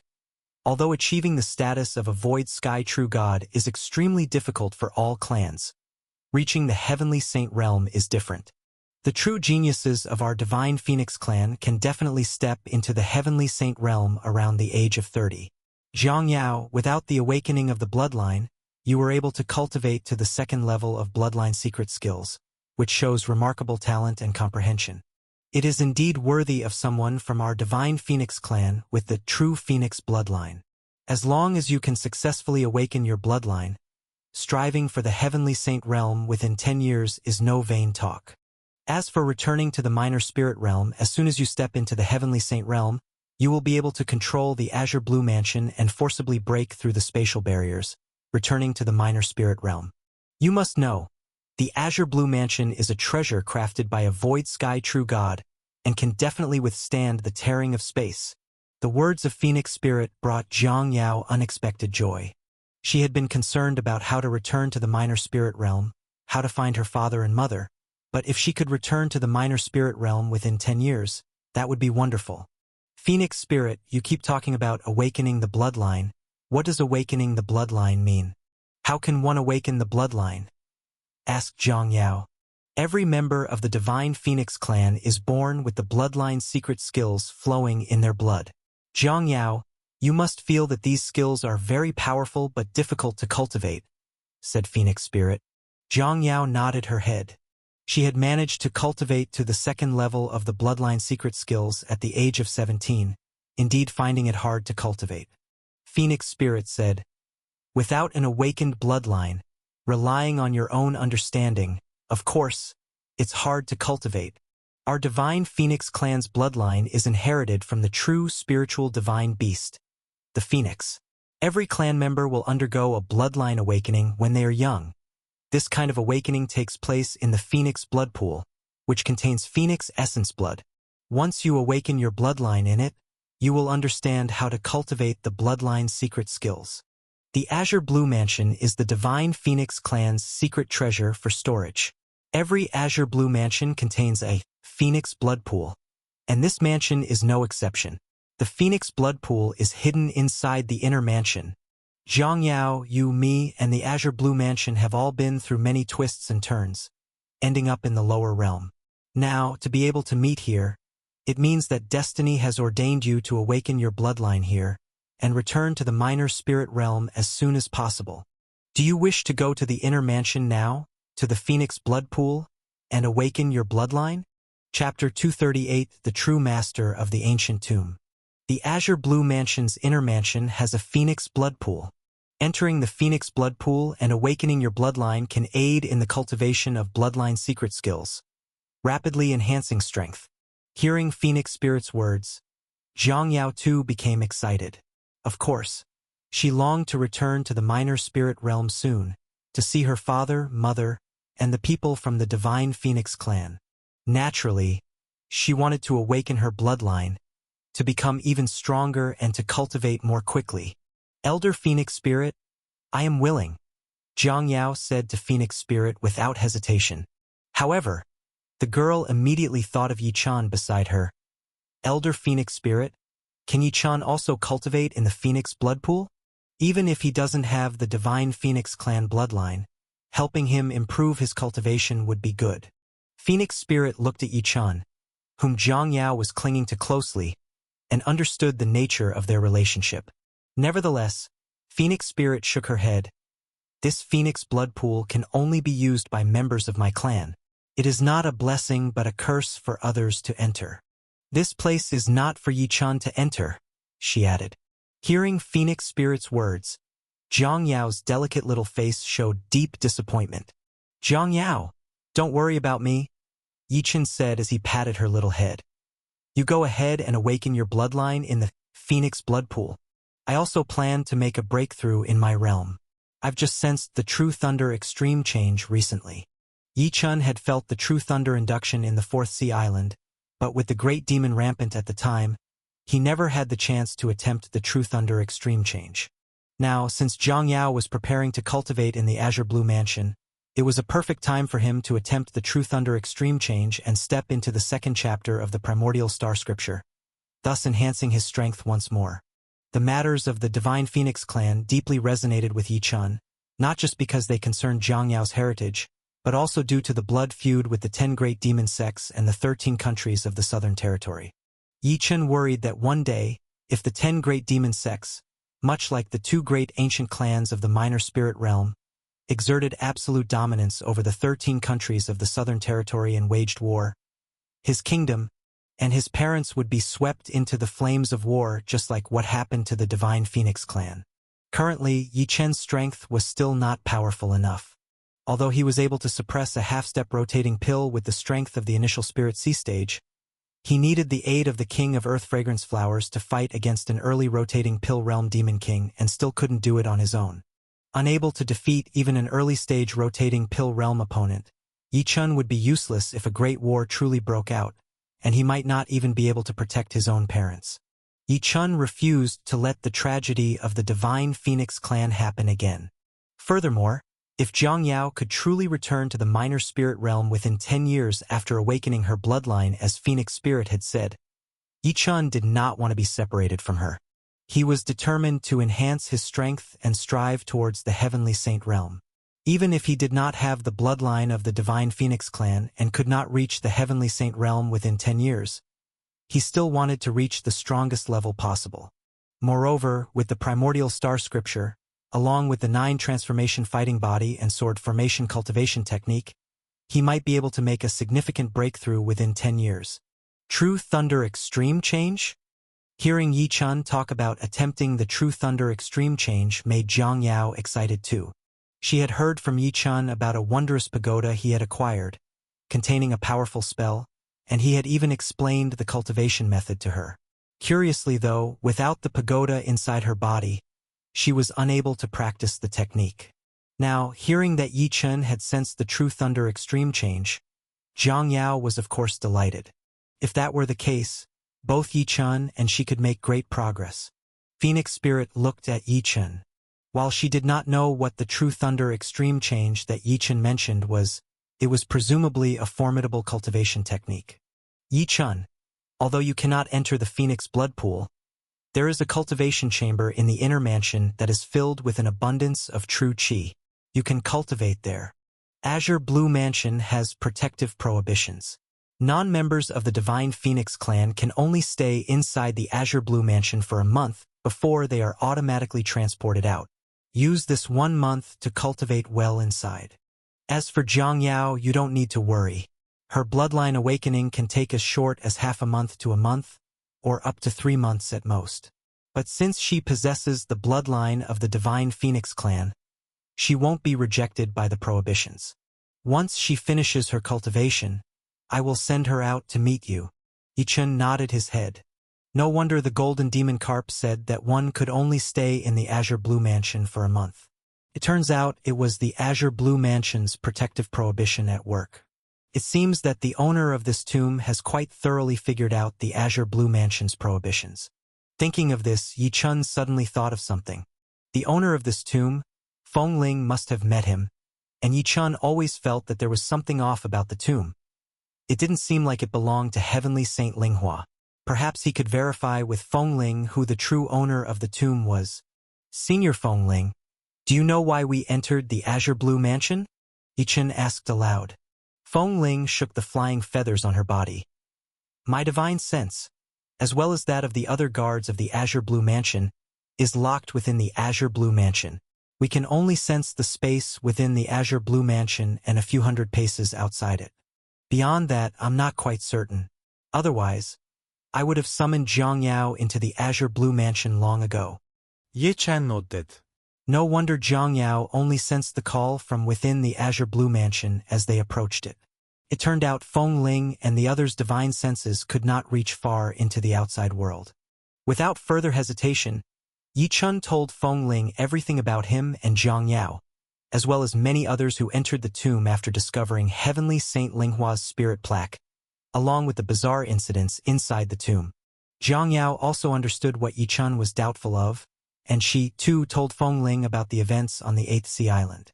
Both of them had long harbored suspicions about the identity of the tomb's owner, suspecting that he was not Heavenly Saint Linghua. Now was the time to seek confirmation from Feng Ling. Upon hearing Yi Chun and Zhang Yao's descriptions of the tomb, Feng Ling did not say much. The divine light on her fluffy feathers slightly stirred, and a huge shadow directly appeared in the hall. This is the heavenly saint who once entered the azure blue mansion. He is the owner of the tomb you mentioned. Look and see if he's that Heavenly Saint Linghua. This shadow wore a long black robe and was leaning on a serpent-headed cane, with a gaunt face and deep, gloomy eyes, appearing like a dying old man. Seeing this shadow, Yi Chun and Zhang Yao's expressions changed drastically. Heavenly Saint Moya. This shadow's appearance was nothing like that of the legendary Heavenly Saint Linghua of the Heavenly Wind Kingdom. Heavenly Saint Linghua was known to be extremely youthful and handsome. This shadow was clearly the very Heavenly Saint Moya from the demon sects who had fought against Heavenly Saint Linghua and carved out the demon burial abyss. Before entering the tomb, Fairy Jialuo had specifically shown Yi Chun and Zhang Yao the records of the epic battle between Heavenly Saint Linghua and Heavenly Saint Moya so that they could navigate the tomb. Needless to say, they had a vivid memory of the two great heavenly saints described in the records. Now it seemed that everyone was mistaken. The tomb they had entered was not really that of Heavenly Saint Linghua but rather his adversary, Heavenly Saint Moya. It was very possible that Heavenly Saint Linghua even ended up dying at the hands of Heavenly Saint Moya in that ancient battle. Heavenly Saint Moya of the 10 great demon sects. He masqueraded as Heavenly Saint Linghua and lured us into the tomb. What exactly does he want to do? Yi Chun and Zhang Yao looked extremely troubled. They finally understood why the tomb was so eerie, why the black pillars spewed forth countless great demons rampaging about, and why the legacy treasures were hidden in black pearls, requiring the killing of others to obtain them. These tactics were indeed something characteristic of the demon sects. They, martial artists from the 13 nations of the Southern Territory, had been deceived into the tomb of Heavenly Saint Moya of the demon sects, the blood enemy and nemesis of the 13 nations of the Southern Territory. If the other tomb explorers who were still inside the tomb knew about this, their reactions wouldn't just be a change in color. Many would likely be terrified out of their wits.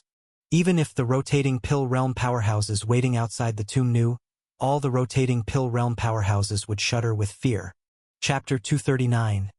Both enduring bitter cultivation. In the central mansion's grand hall of Azure Blue Mansion. Upon seeing the drastic changes in Yi Chun and Zhang Yao's expressions, Phoenix Spirit spoke, Heavenly Saint Moya?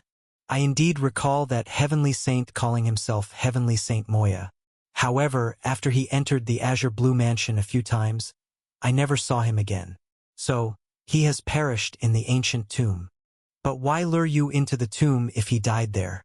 If he truly wished to kill you with the means of a heavenly saint, even in death, once you entered the tomb, he could have easily killed you. Why then would he set up various sites with legacy treasures, allowing you to be tested on the peripheral islands, then enter Central Sea Island, and even come into Azure Blue Mansion? After listening to Yi Chun and Zhang Yao's descriptions of entering the tomb, Phoenix Spirit was also unclear about what the owner of the tomb, Heavenly Saint Moya, was planning. Yi Chun and Zhang Yao shook their heads as well. Phoenix Spirit didn't understand, and neither did they. However, all three were aware that Heavenly Saint Moya probably didn't have any good intentions. In the end, Phoenix Spirit said, Don't worry too much. Even if Heavenly Saint Moya was very powerful, even when he was alive, he couldn't breach Azure Blue Mansion. If it weren't for the fact that Zhu Air is a guard of the central mansion of Azure Blue Mansion and cannot leave, it could help you deal with any crisis at any time. Yi Chun, Zhang Yao, how about this? After the 1-month prohibition period is up, if you have both completed your cultivation, you can carry Azure Blue Mansion with you as you continue to explore the ancient tomb to uncover Moya's true plans. Moya is indeed a sworn enemy of your 13 countries of the Southern Territory, and it's essential to understand his intentions before emerging from the tomb. If you encounter an opponent you cannot defeat, directly enter Azure Blue Mansion. Although you can only stay inside for a month at a time, it's accessible multiple times. If that opponent dares to pursue you into Azure Blue Mansion, Zhu Air will directly kill them. If they don't enter, then you'll be safe inside. If Zhang Yao hasn't fully awakened her bloodline secret skills at that time, then Yi Chun, you should carry Azure Blue Mansion alone to be prepared for any dangers. I see you have a spatial ring, and although you haven't reached the Heavenly Saint realm, it will be difficult to take Azure Blue Mansion with you. However, I will initiate the spatial ban inside Azure Blue Mansion to assist you in obtaining it. This treasure, since it has fallen into your hands, must not be left here, no matter what. Phoenix Spirit was suggesting plans to the two of them. Yi Chun and Zhang Yao looked at each other and nodded in agreement. With Azure Blue Mansion here, they indeed gained a significant advantage. Although Azure Blue Mansion can't be used for direct combat, it is an excellent place for defense. If they encounter insurmountable danger while exploring the ancient tomb, they can simply continue to cultivate inside Azure Blue Mansion until they are strong enough to leave the tomb. With the presence of a sky-shocking giant spider that could even suppress Heavenly Saint Moya, staying in Azure Blue Mansion is the safest option. Moreover, with the Heavenly Saint Law bead in Yi Chen's possession, he isn't too afraid of the ancient tomb. Alright, we can discuss the tomb later. Focus on cultivating now. Only with great strength can you be fearless of everything. This Heavenly Saint Moya may be a ruler in the lower realm, but in the upper realm, he is just a minor figure. Zhang Yao, go to the Phoenix Blood Pool to cultivate. Yi Chen, you go too.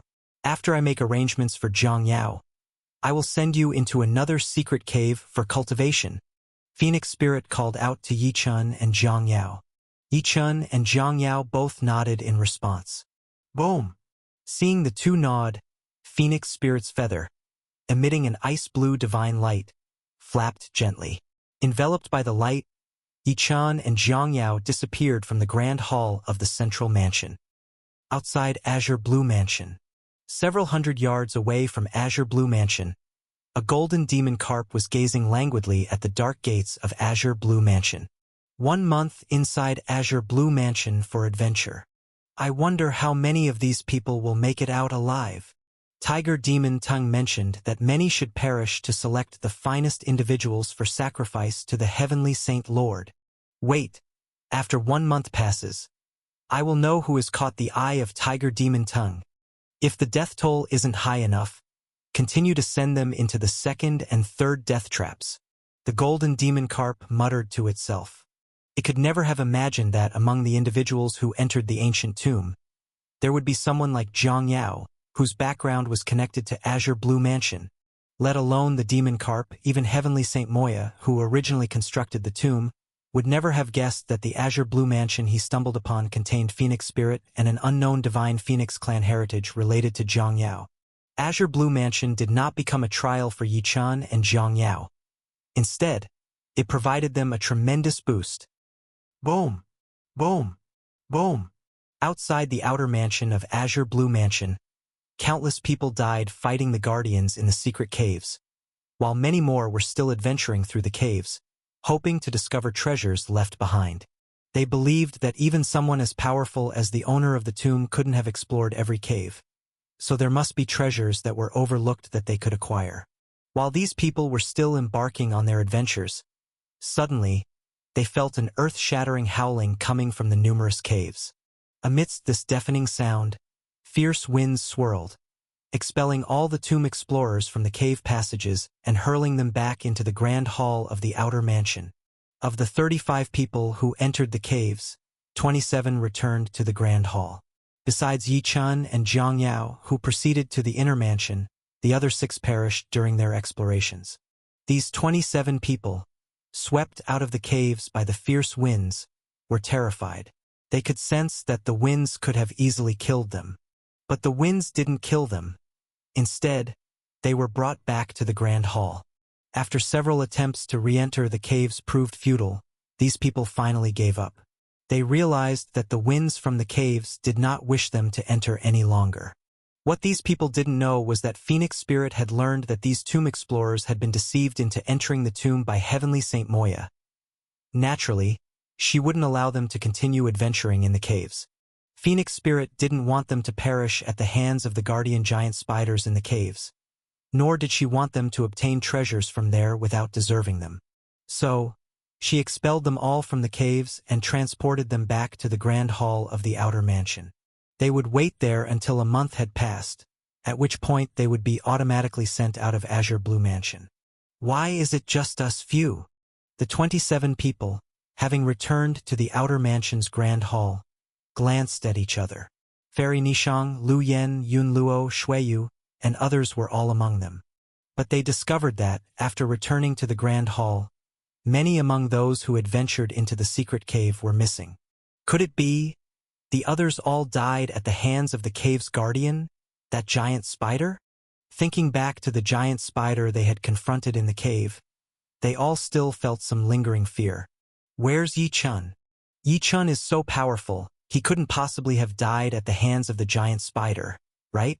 Could it be he was too reckless? And Zhang Yao isn't back either. When they saw that both Yi Chun and Zhang Yao were not transported out of the grand hall, the expressions of everyone there began to change. After some contemplation, still clueless about what had happened to Yi Chun and the others, they couldn't return to the secret cave of the outer mansion anymore. In the end, the people, whose expressions kept changing, could only sit down in the grand hall of the outer mansion and start cultivating, waiting for the day when they could leave the Azure Blue Mansion. What these people didn't know was that not only were Yi Chun and Zhang Yao safe and sound, they had even entered the inner mansion of the Azure Blue Mansion, a place that not even Heavenly Saint Moya had been able to enter.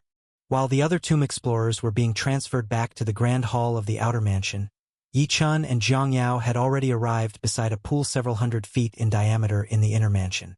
This pool had a blood-drop-shaped bead the size of a fist floating above it. The bead was crystal clear and ice blue, almost like an ice blue divine crystal. Droplets of ice blue liquid constantly fell from the bead, dripping into the pool below. Looking into the pool, you could see that the entire pool was imbued with a divine and mysterious ice blue color, radiating a faint ice blue light. If anyone recognized the blood-drop-shaped ice blue bead above, they would definitely know that this bead was none other than the strange treasure of the divine Phoenix clan, the blood of the Ice Phoenix. And below the Ice Phoenix blood was the Phoenix blood pool, where Zhang Yao was about to undergo the awakening of her bloodline. This is the Phoenix blood pool. Zhang Yao, enter the Phoenix blood pool and start the awakening of your bloodline. Feng Ling floated next to Yi Chun and Zhang Yao, speaking to them both.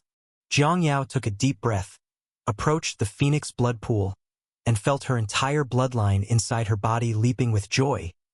Clearly, the Phoenix blood pool held an inexplicable attraction to her bloodline. She couldn't wait to enter and see what her bloodline's secret skills would look like after awakening. Yi Chun, I'm going to cultivate now.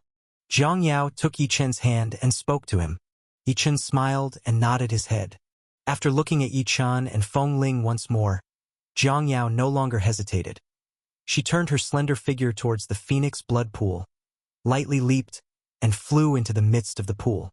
The moment the young girl entered the Phoenix blood pool, her waterfall-like black hair floated on the surface of the water, while most of her body submerged into the pool. Then, a marvelous thing happened.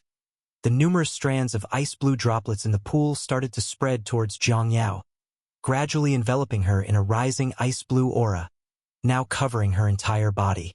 Standing by the pool, Yi Chun could even faintly hear the mystical and incredible sound of a phoenix's cry coming from the Phoenix blood pool.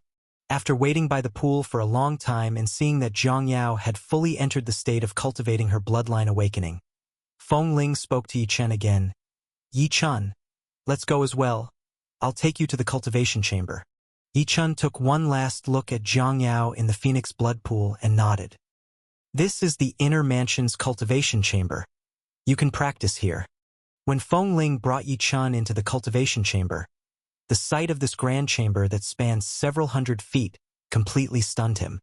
He saw that the walls of the chamber were constructed of blocks of aqua blue spirit stones, which felt to Yi-Chun as if they were just like the fire elemental spirit stone he had obtained on the peripheral islands, also brimming with true qi.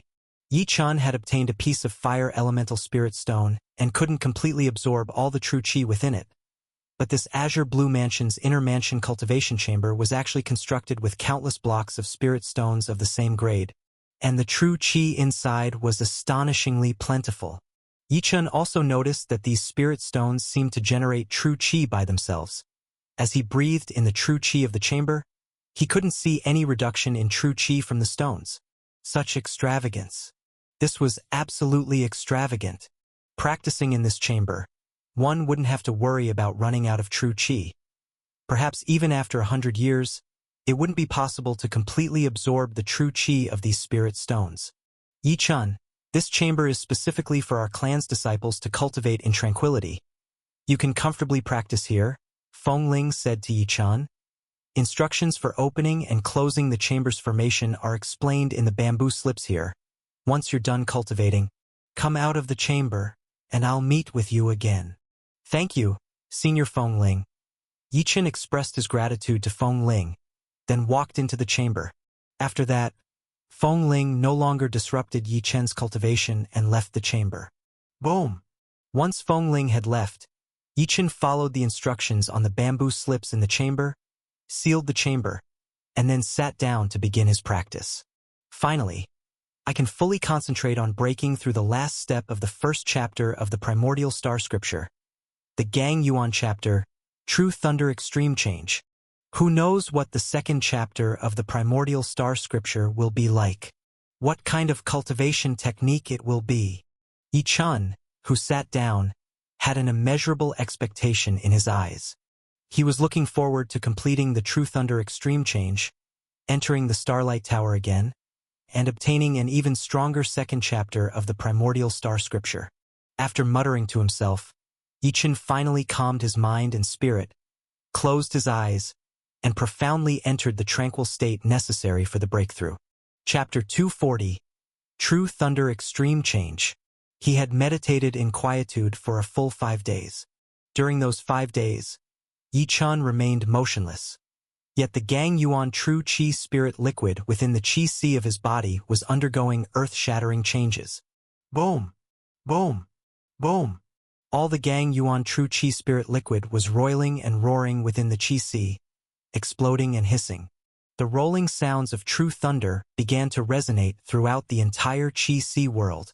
By the 3rd day of Yi-Chun's meditation, mystical runes suddenly appeared within the endless true qi spirit liquid of the qi sea. By the 5th day, these divine runes had completely enveloped the entire qi sea Gang Yuan spirit liquid within Yi-Chun. These mystical runes were precisely those that could draw down the 9 heavens true thunder. To draw the 9 heavens true thunder and strike the qi sea spiritual liquid, causing the Gang Yuan true qi to undergo an extreme transformation. That moment had arrived. When that moment came, Yi-Chun, who had been sitting in meditation, suddenly opened his eyes. He formed a strange spell with his hands, and instantly, the chamber where he sat began to blaze with light. After the light flickered 3 or 4 times, it not only penetrated the chamber but also shone out of azure blue mansion. Then, it passed through the entire ancient tomb outside of the mansion and spread to the outside of the tomb.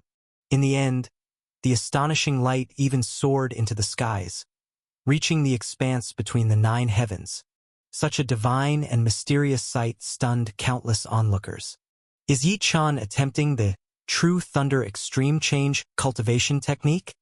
What kind of technique is this to bring about such a grand phenomenon? Boom!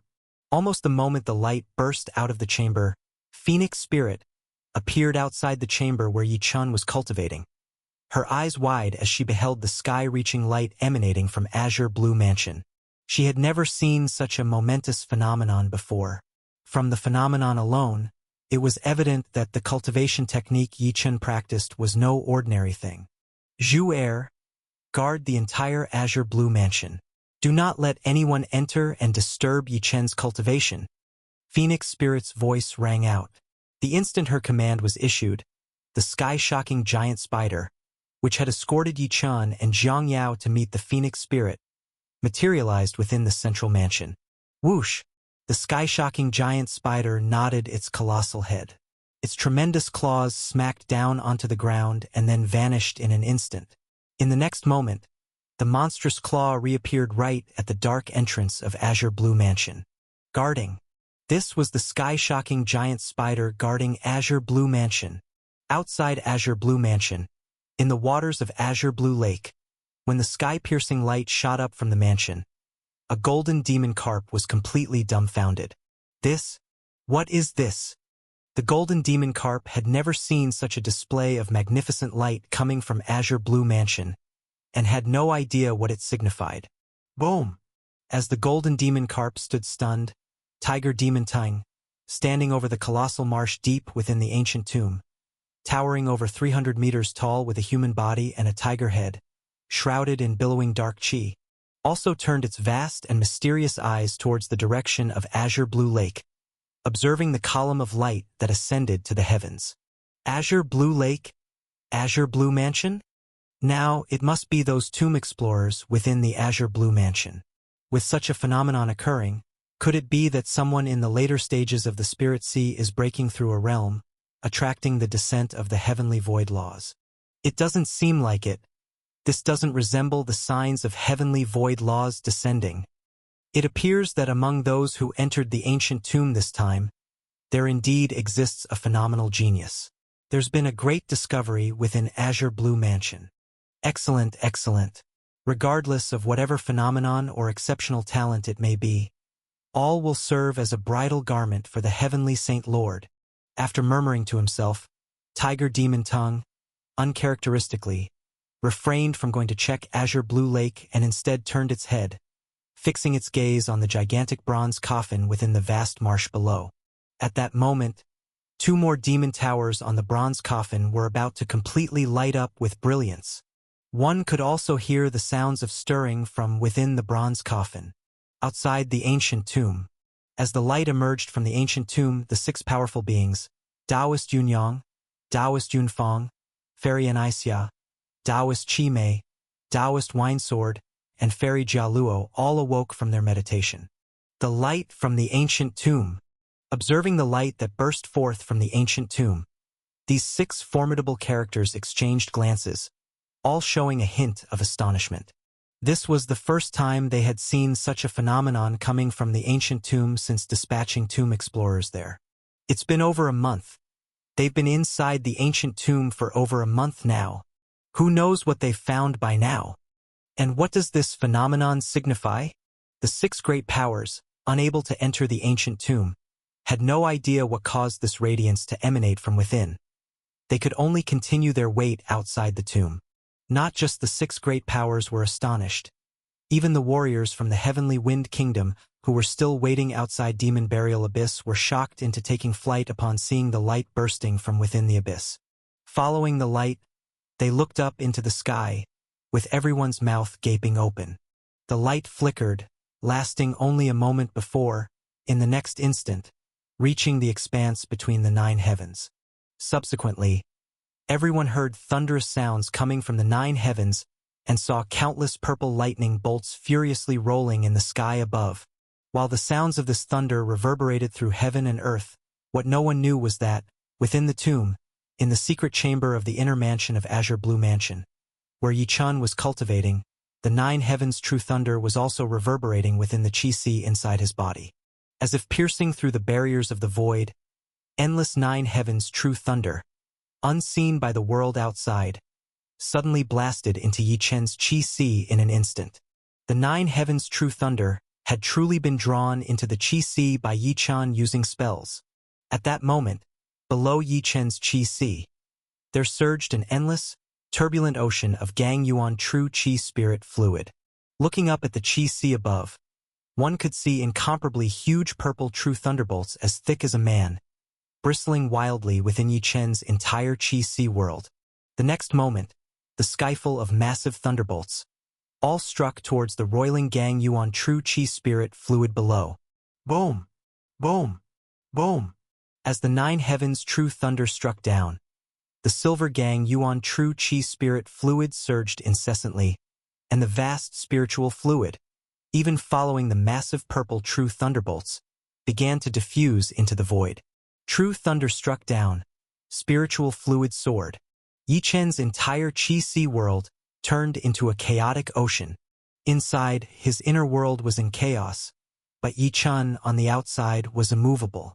All his mind and spirit were focused on controlling the changes of the true thunder and the transformation of the Gang Yuan true Qi spirit fluid. His mind and spirit were awaiting the instant when the Gang Yuan true Qi spirit fluid would undergo an extreme transformation. This state of affairs continued for 3 days. When Yi Chen had been cultivating in the secret chamber for a total of 8 days, the rumbling thunder from the 9 heavens finally ceased, and the wildly slashing 9 heavens true thunder in Yi Chen's Qi-Si also vanished in an instant. Looking again at Yi Chen's Gang Yuan true Qi spirit fluid, a change had occurred. The previously silver spiritual fluid had entirely transformed into a divine marvel of black spiritual fluid. True thunder extreme change. This was indeed the manifestation of the completion of the true thunder extreme change. Yi Chen's inner spiritual fluid had transformed into a new, far more powerful spiritual fluid. It was the formation of this type of spiritual fluid that caused the slashing of the 9 heavens true thunder to cease. The instant this new spiritual fluid formed, Yi Chen felt the divine tower, standing firmly within his Qi-Si world, suddenly light up on the second layer. This signified that Yi Chen, having fully tackled the first chapter of the primordial star scripture, Gang Yuan chapter, was ready to step into the second chapter. As the starlight tower lit up, Yi Chen's mind and spirit filled with joy. The tower generated a tremendous suction force and instantly pulled Yi Chen's mind and spirit into the second layer of the starlight tower. This was Yi Chen's first entry into the second layer of the starlight tower. In the first layer's grand hall of starlight tower, there were 5 enormous burning fire altars, from which Yi Chen acquired the first chapter of the primordial star scripture, Gang Yuan chapter.